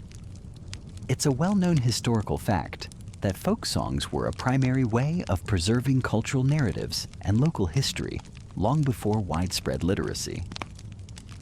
You might even hear lullabies, soft and repetitive, sung to restless children, the melody, a gentle current in the river of the night. And what about a bit of friendly, or perhaps not so friendly? Competition games are a must. Forget your high-definition graphics and complex rulebooks. Here, you have games born of simplicity and whatever materials are at hand. Perhaps it's Nine Men's Morris, its lines scratched onto a wooden board, or even the packed earth floor, with pebbles or beans for pieces. You concentrate, the firelight casting just enough glow to see your opponent's devious moves.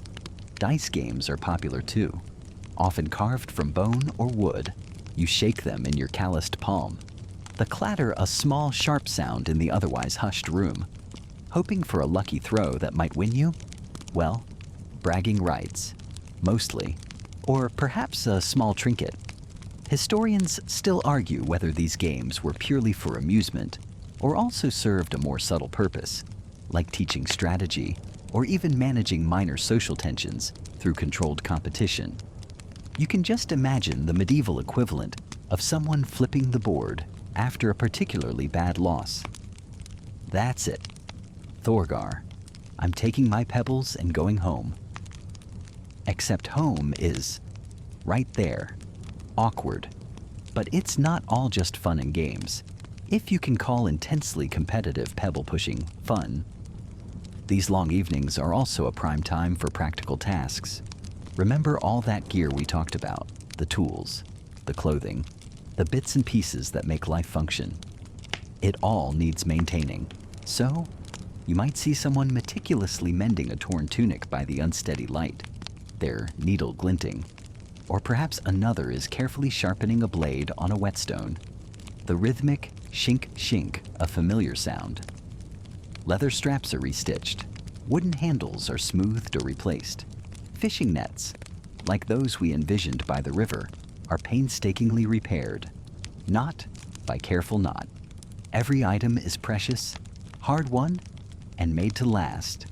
There's no quick trip to the medieval superstore if your favorite pot cracks. You, or someone you know, fixes it. And flowing from repair work, naturally, comes crafts. This is where you might see real artistry emerge, even in the humblest of settings. Someone might be whittling, transforming a shapeless piece of wood into a small animal, a spoon, or perhaps a game piece. Another could be weaving. The clack of a small loom, a gentle counterpoint to the crackling fire, creating strips of fabric or sturdy belts. Maybe there's basket making, fingers expertly interlacing reeds or willow branches gathered earlier.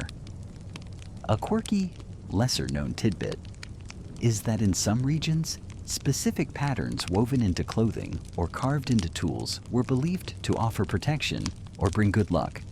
Tiny personal talismans against the uncertainties of life. These aren't hobbies in the modern sense, not entirely. They are productive, often essential, but also a way to imbue everyday objects with a bit of soul, a human touch. All of this, of course, unfolds under the most challenging of lighting conditions. If you're lucky, you have the relatively bright, warm glow of the central fire, but often, especially if the fire is banked low to conserve fuel, the main illumination comes from rush lights. Remember those long rushes dipped repeatedly in animal fat? They give off a feeble, smoky, rather smelly light. Think a very sad, anemic candle. You have to keep an eye on them, as they burn down quickly, and making more is a tedious chore. Imagine trying to do intricate needlework or read the subtle tells in a game of dice by the light of something that's actively trying to give you a headache and make your eyes water. It certainly puts our complaints about low battery on our phones into perspective, doesn't it? The flickering, uncertain nature of this light shapes the very atmosphere of the evening, making shadows leap and recede, and perhaps even encouraging those spooky stories we mentioned. You learn to work with your hands more by feel than by sight, your other senses compensating for what the dim light conceals. The smell of wood smoke, tallow, perhaps damp wool, and unwashed bodies. Let's be honest, is the pervasive perfume of these indoor nights, a far cry from your scented candles. I'm sure the darkness presses in, a constant reminder of the world held at bay. But within this small, flickering circle of light and warmth, life continues. It's a slower pace, a more deliberate way of spending time, born of necessity, but also fostering a deep sense of community and shared experience. You're all in this together, quite literally, until the blessed sun finally decides to make its reappearance. And you know, after hours of this, even the most mundane task, like resewing a button, can feel like a significant achievement. It's certainly more productive than doom scrolling for 3 hours straight, though arguably less informative about cat videos. The sounds blend the crackle of the fire, a softly sung tune, the murmur of a story, the scrape of a tool, a sigh, a cough. Each tiny noise is amplified in the quiet, weaving a tapestry of domestic life that is both ancient and deeply recognizably human. And as your eyelids grow heavy, the stories perhaps winding down, the work set aside, you might feel a strange sort of peace, a resignation to the dark, and a quiet anticipation for the eventual, always eventual dawn. The wind, as we've established, is a constant companion in this medieval winter, a relentless, icy breath that seems to seep through even the thickest daub of your hut's walls. Remember that flimsy door we talked about? Well, it's doing its best. Bless its splintered heart. Inside, the fire, your precious, smoky fire, flickers low, and you realize you're shivering not just from the cold, but perhaps from the beginnings of a fever. This is where your neighbors, your fellow villagers, transform from being merely the people who live uncomfortably close by into your lifeline. You can't just Instacart some medicine, can you? There's no medieval Deliveroo for leeches or poultices, though, come to think of it. Deliveroo a leech has a certain ring to it. No, if you're too weak to gather more firewood, or your own small stock of dried herbs for that cough has run out.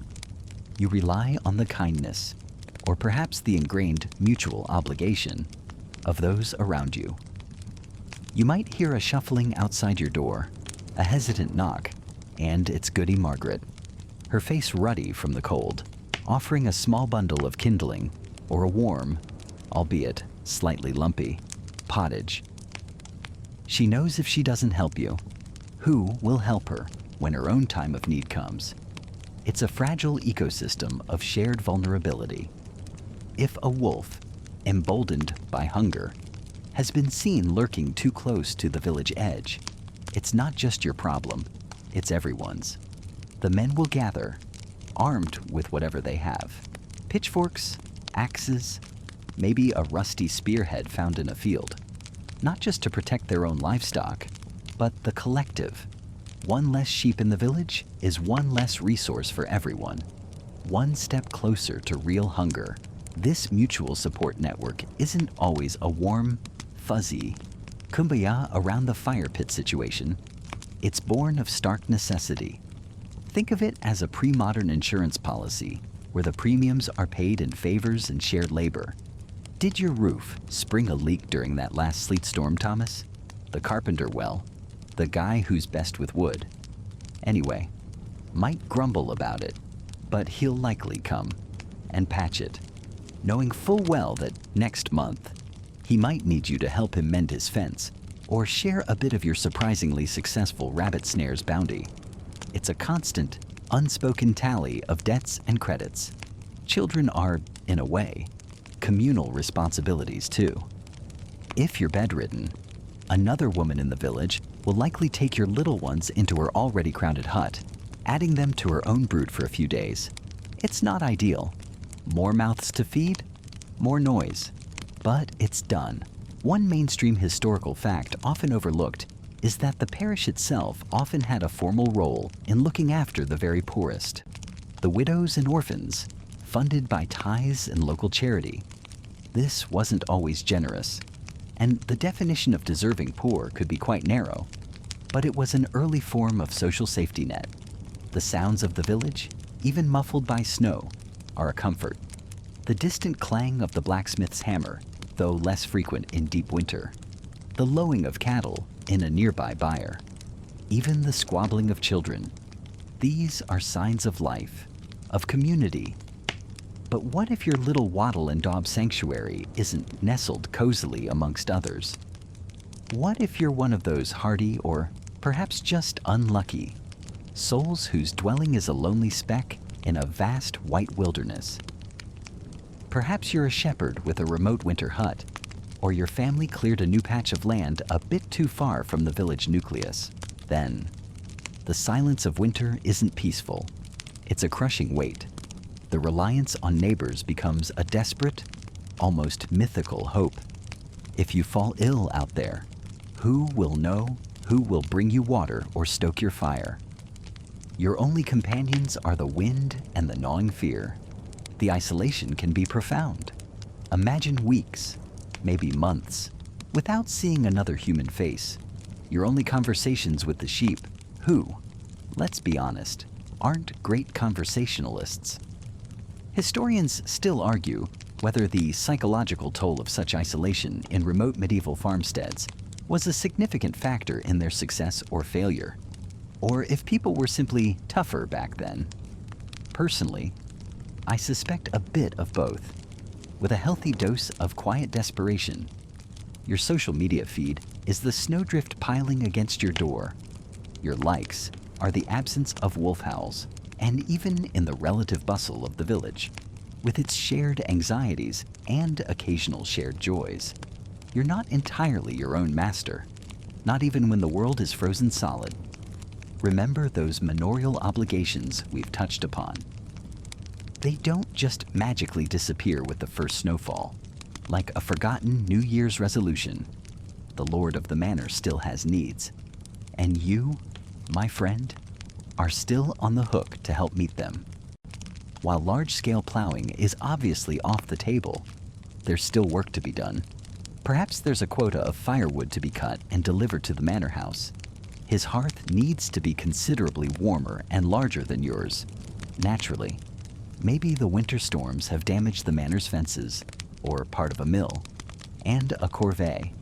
That unpaid labor service is called you'll trudge through the snow, tools in hand, to shiver for a few hours, doing repairs that benefit him directly. While your own chores pile up, it's a bit like your boss calling you in on a snow day because his driveway needs shoveling. The sheer injustice of it. There might also be specific winter tasks, like threshing grain stored from the autumn harvest, which would be done indoors, in a cold, dusty barn. It's monotonous, backbreaking work, but essential for providing the flour for the Lord's bread. And perhaps, if you're lucky, a small portion for your own family. A quirky, lesser-known tidbit is the concept of ale silver, or Scot ale payments. In some places, tenants might owe the Lord a certain amount of ale, or a cash equivalent, even in winter.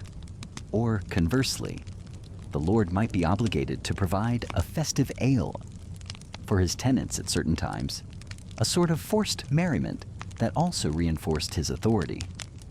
These obligations, layered on top of the already difficult task of personal survival and community support, could stretch resources and tempers thin. It's a constant balancing act, caring for your family, supporting your neighbors, and satisfying the demands of a system that often feels designed to keep you right where you are. Cold, tired, but somehow still part of a community, however strained it might be. The warmth of a shared glance with a neighbor as you both trudge off to some pointless manorial task, a silent acknowledgement of your shared predicament, might be the strongest bond of all. So, you've made it through another day, the meager light fading almost as soon as it arrived. Remember how we talked about the sheer, oppressive darkness without our modern streetlights, that inky black that felt like a physical weight?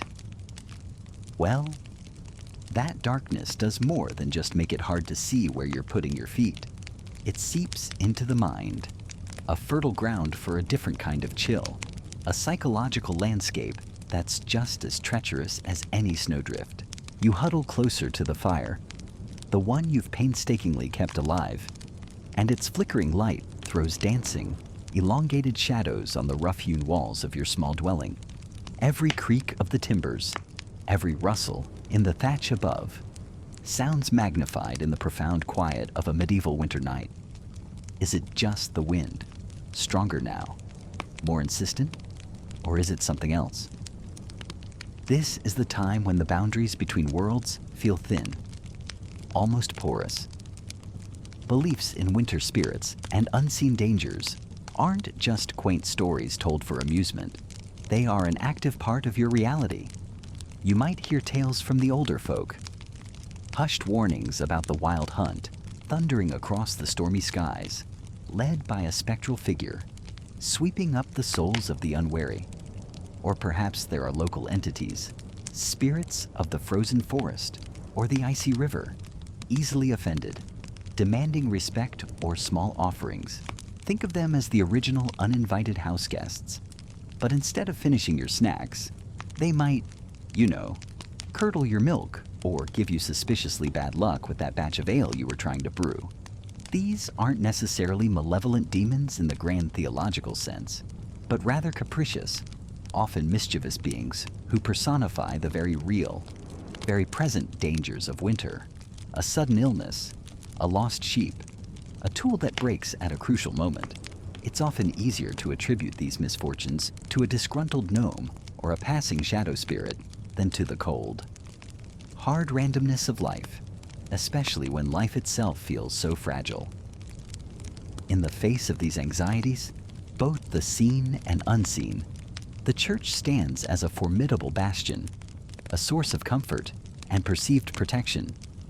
You find yourself drawn to its stone walls, a place that, even in winter, feels a little less permeable to the encroaching dark. The flickering candlelight on the altar, the scent of incense, if you're lucky enough for your parish to afford it, and the familiar Latin of the Mass offer a sense of order and divine oversight in a world that often feels chaotic and threatening.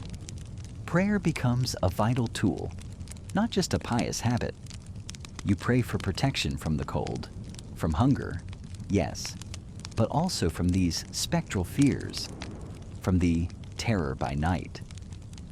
Specific saints are invoked. St. Nicholas, whose feast day falls in early December, is a protector of children and the vulnerable.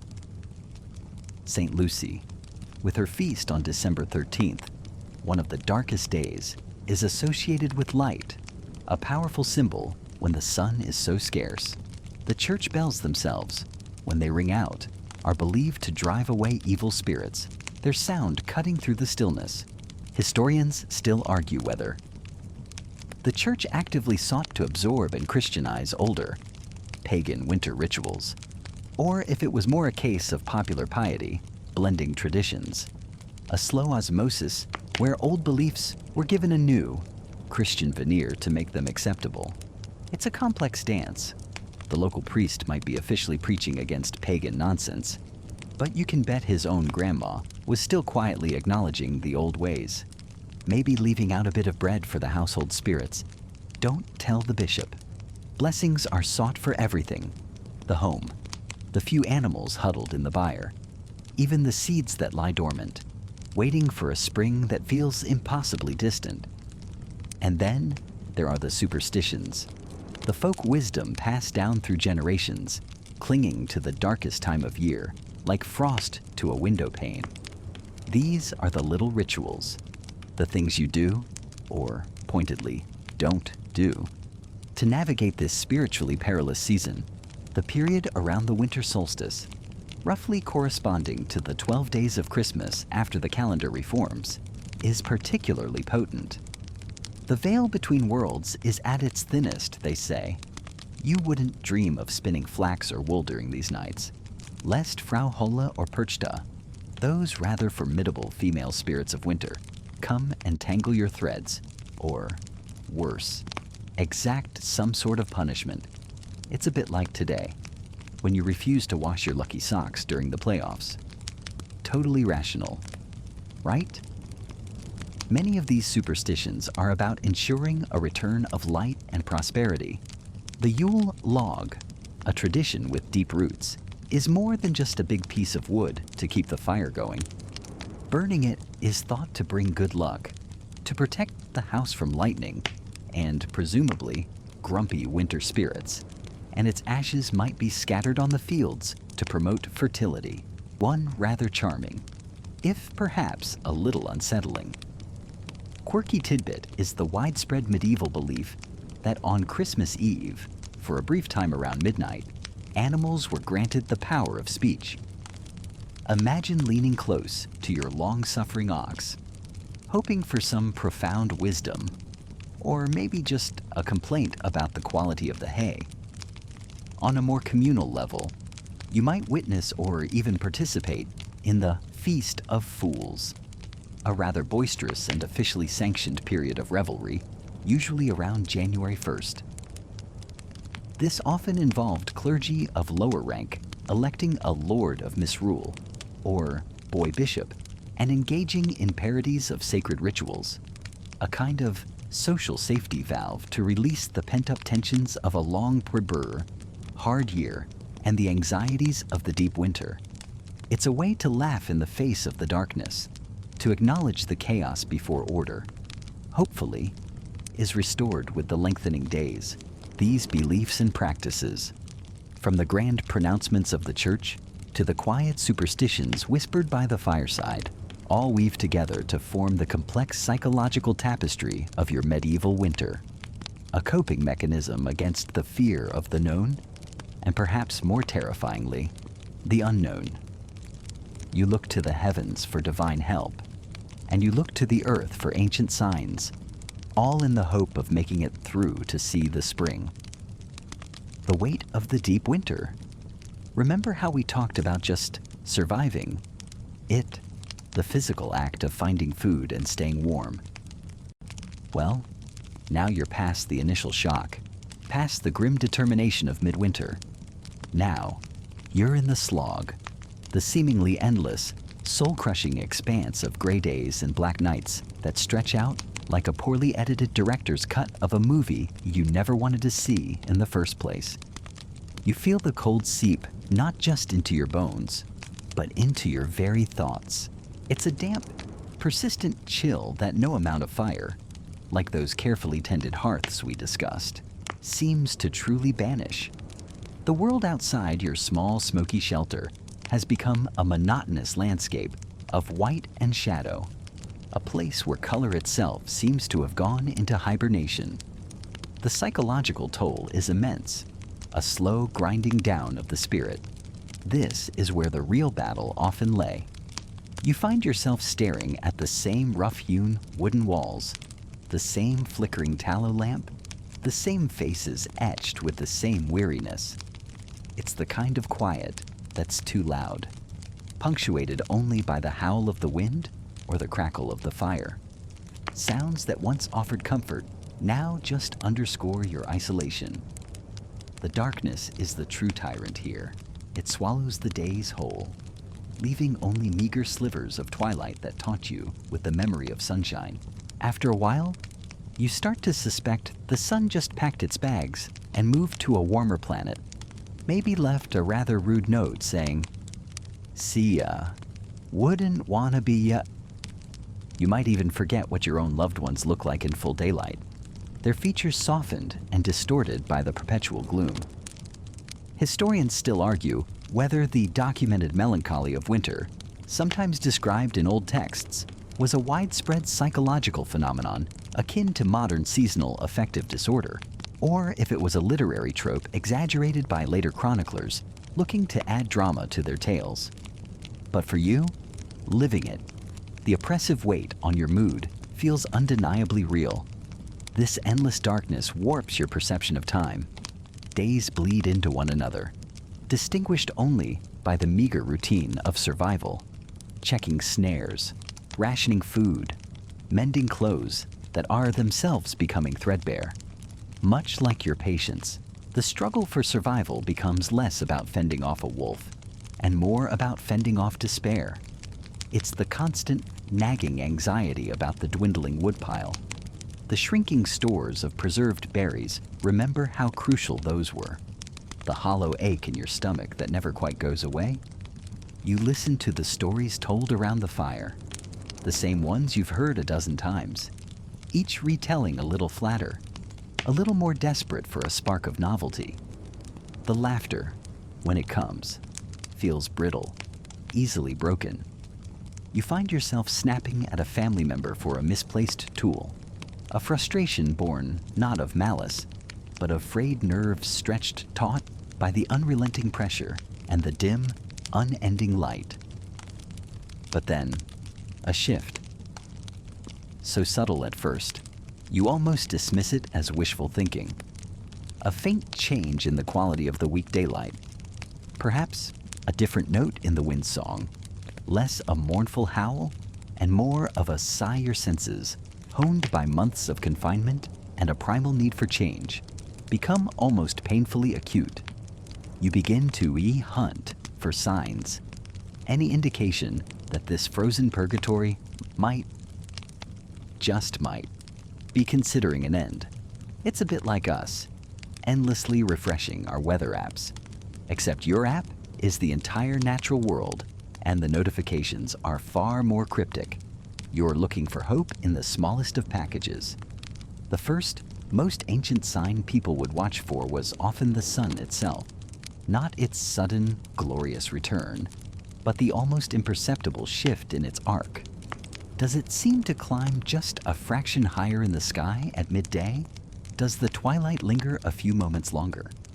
This was so critical that ancient peoples, as you know, built massive monuments aligned to these solar events. A more common and widespread practice across many cultures was marking the halfway point of winter, around early February. Think of Candlemas, February Sedagant. It's a mainstream historical fact that the weather on this day was often taken as a predictor for the remaining winter. If it was sunny, more winter was to come. If cloudy, spring was supposedly on its way. It's the distant ancestor of Groundhog Day, that charmingly absurd ritual with a prognosticating rodent. They didn't have Punxsutawney Phil, but they had their own ways of trying to divine the future from the present. Beyond the sun, you'd be watching the animals. Have the birds that stayed the winter changed their calls? Are there new tracks in the snow? Perhaps a creature stirring from its torpor a little earlier than expected.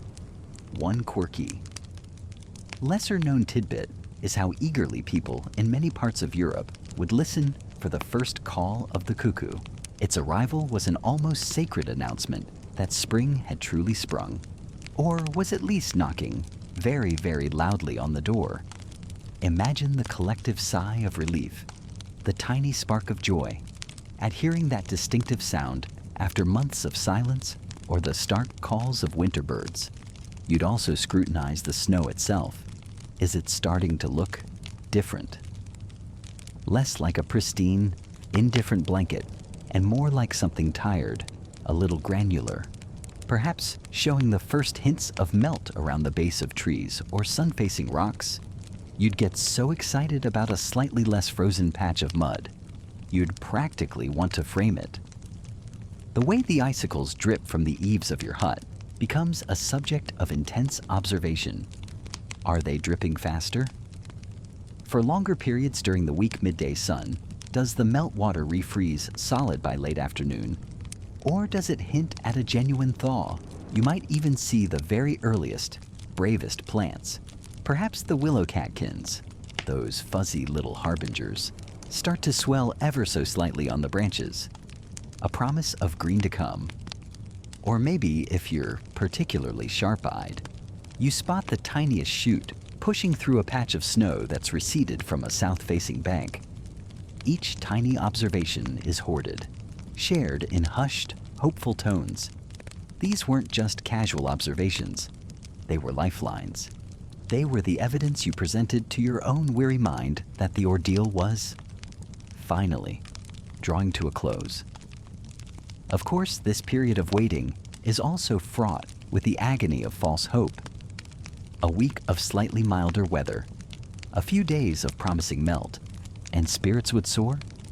You might even dare to dream of planting, of fresh food, of warmth that doesn't come from a struggling fire. And then, nature, having a grand old time with your emotions, would throw another blizzard at you. Just to see if you were paying attention, a late frost could dash those budding hopes, covering the tentative signs of spring with another cruel layer of white. It's a reminder that the sun's return isn't a simple flick of a switch. It's a slow, often reluctant, negotiation between the seasons. Each setback would hit hard, a fresh wave of weariness threatening to pull you back under. But that glimpse, however fleeting, of what was to come, would usually be enough to rekindle a stubborn ember of resilience. You've come this far, through the deepest dark. Surely, you can hold on just a little longer for the light, the real, undeniable, life-giving light. And so, after all the hustle, the fleeting warmth of a summer festival, or the brief respite of an autumn harvest, you find yourself facing the true test winter. It's not just a season, it's an adversary, a relentless siege that demands a kind of toughness, a sheer, unyielding resilience that's almost hard for us to truly comprehend. You feel the air change, don't you? That crispness we romanticize in autumn songs slowly, day by day, develops an edge, a bite, and then a full-blown, numbing assault. You huddle closer to the fire, if you're fortunate enough to have one that's well stoked. Remember that grand hall in the castle with its massive fireplace? Even that, as impressive as it was, would have struggled to keep the chill from seeping into your bones in the far corners of the room. Now, imagine a peasant's hut. The drafts are not subtle suggestions of cold. They are icy fingers, constantly probing, seeking out any weakness in your clothing, any chink in the wattle and daub walls. You see the frost creeping not just on the outside of the window panes, if you even have glass, but inching its way across the inner sills. A beautiful, deadly invader. The sounds of winter are different too. The world, once alive with the chatter of markets and the songs of birds, now often falls into a profound, almost unnerving silence, broken only by the mournful howl of the wind. A sound that, night after night, can wear down even the most steadfast spirit. You listen, and sometimes you can almost hear the trees groaning under the weight of snow and ice, a sound that mirrors the strain on your own resources. Let's be honest. We sit here, perhaps with our central heating purring softly, a thermostat a mere flick away, and we think of medieval winters with a sort of detached, historical curiosity. You might shiver theatrically and say, "Oh, how dreadful." But can you truly grasp it? The feeling of never being truly warm for months on end, the dampness that clings to your clothes, your bedding, making your skin feel perpetually clammy, the way your fingers ache, then go numb. As you try to perform even the simplest tasks, we complain if our Wi-Fi is a bit slow. They were worried if their meager store of firewood would last until the thaw. It's a slightly different set of priorities. Wouldn't you say their idea of a cozy night in wasn't so much Netflix and chill as huddle and try not to get frostbite on your extremities? The sheer physical endurance required is staggering. Food, already a constant concern as we've discussed, becomes even scarcer. The preserved meats, the dried grains, the root vegetables stored away, that's your lifeline. And as the winter drags on, those stores dwindle. You feel the gnawing hunger, a dull ache that becomes a constant companion. Your body, already stressed by the cold, is further weakened, making you more susceptible to illness. A common cold for us is an inconvenience. For them, it could be a death sentence, quickly turning into pneumonia in a cold, damp, crowded living space. The mainstream historical fact here is that mortality rates, especially for the very young and the elderly, often spiked dramatically during harsh winters. It was a brutal culling, year after year, and yet they endured. They survived. This wasn't a one-off polar vortex event for them. This was life. Generation after generation developed a deep, almost instinctual knowledge of how to cope. They knew which wood burned hottest and longest, how to layer their woolen garments, remember those scratchy tunics, to trap what little body heat they could generate. They knew the signs of a coming blizzard, the subtle shifts in the wind, the behavior of animals. This was knowledge born of bitter experience. It's fascinating to think about the small comforts, the tiny victories. A particularly bright, sunny winter day, even if frigid, might lift spirits. The sharing of a hot broth, however thin, could feel like a feast. Community, as we've touched upon before, became even more critical. Families would huddle together for warmth. Quite literally, neighbors might share resources, knowing that their own survival could depend on the survival of the community as a whole. Though, of course, desperation could also lead to less communal behaviors. Historians still argue whether the primary driver of increased winter mortality was outright starvation. the proliferation of diseases exacerbated by cold and malnutrition, or a grim, complex interplay of both factors. You see them in your mind's eye, not as stoic, unfeeling figures from a history book, but as people. People who felt the cold just as keenly as you would. People who worried about their children, who mourned their losses, who longed for the first signs of spring with an intensity we can only imagine. Consider the sheer mental fortitude to wake up each morning, knowing the struggle that lay ahead, day after day, week after week, month after month. There was no flicking a switch for light on those long dark nights, just the feeble glow of a tallow candle, if you could afford it, casting long, dancing shadows that probably didn't do much for one's anxiety. And a quirky little tidbit for you, while we think of ice skating as a modern recreation, people in medieval times, especially in colder northern regions like Scandinavia and the Netherlands, used skates made from animal bones.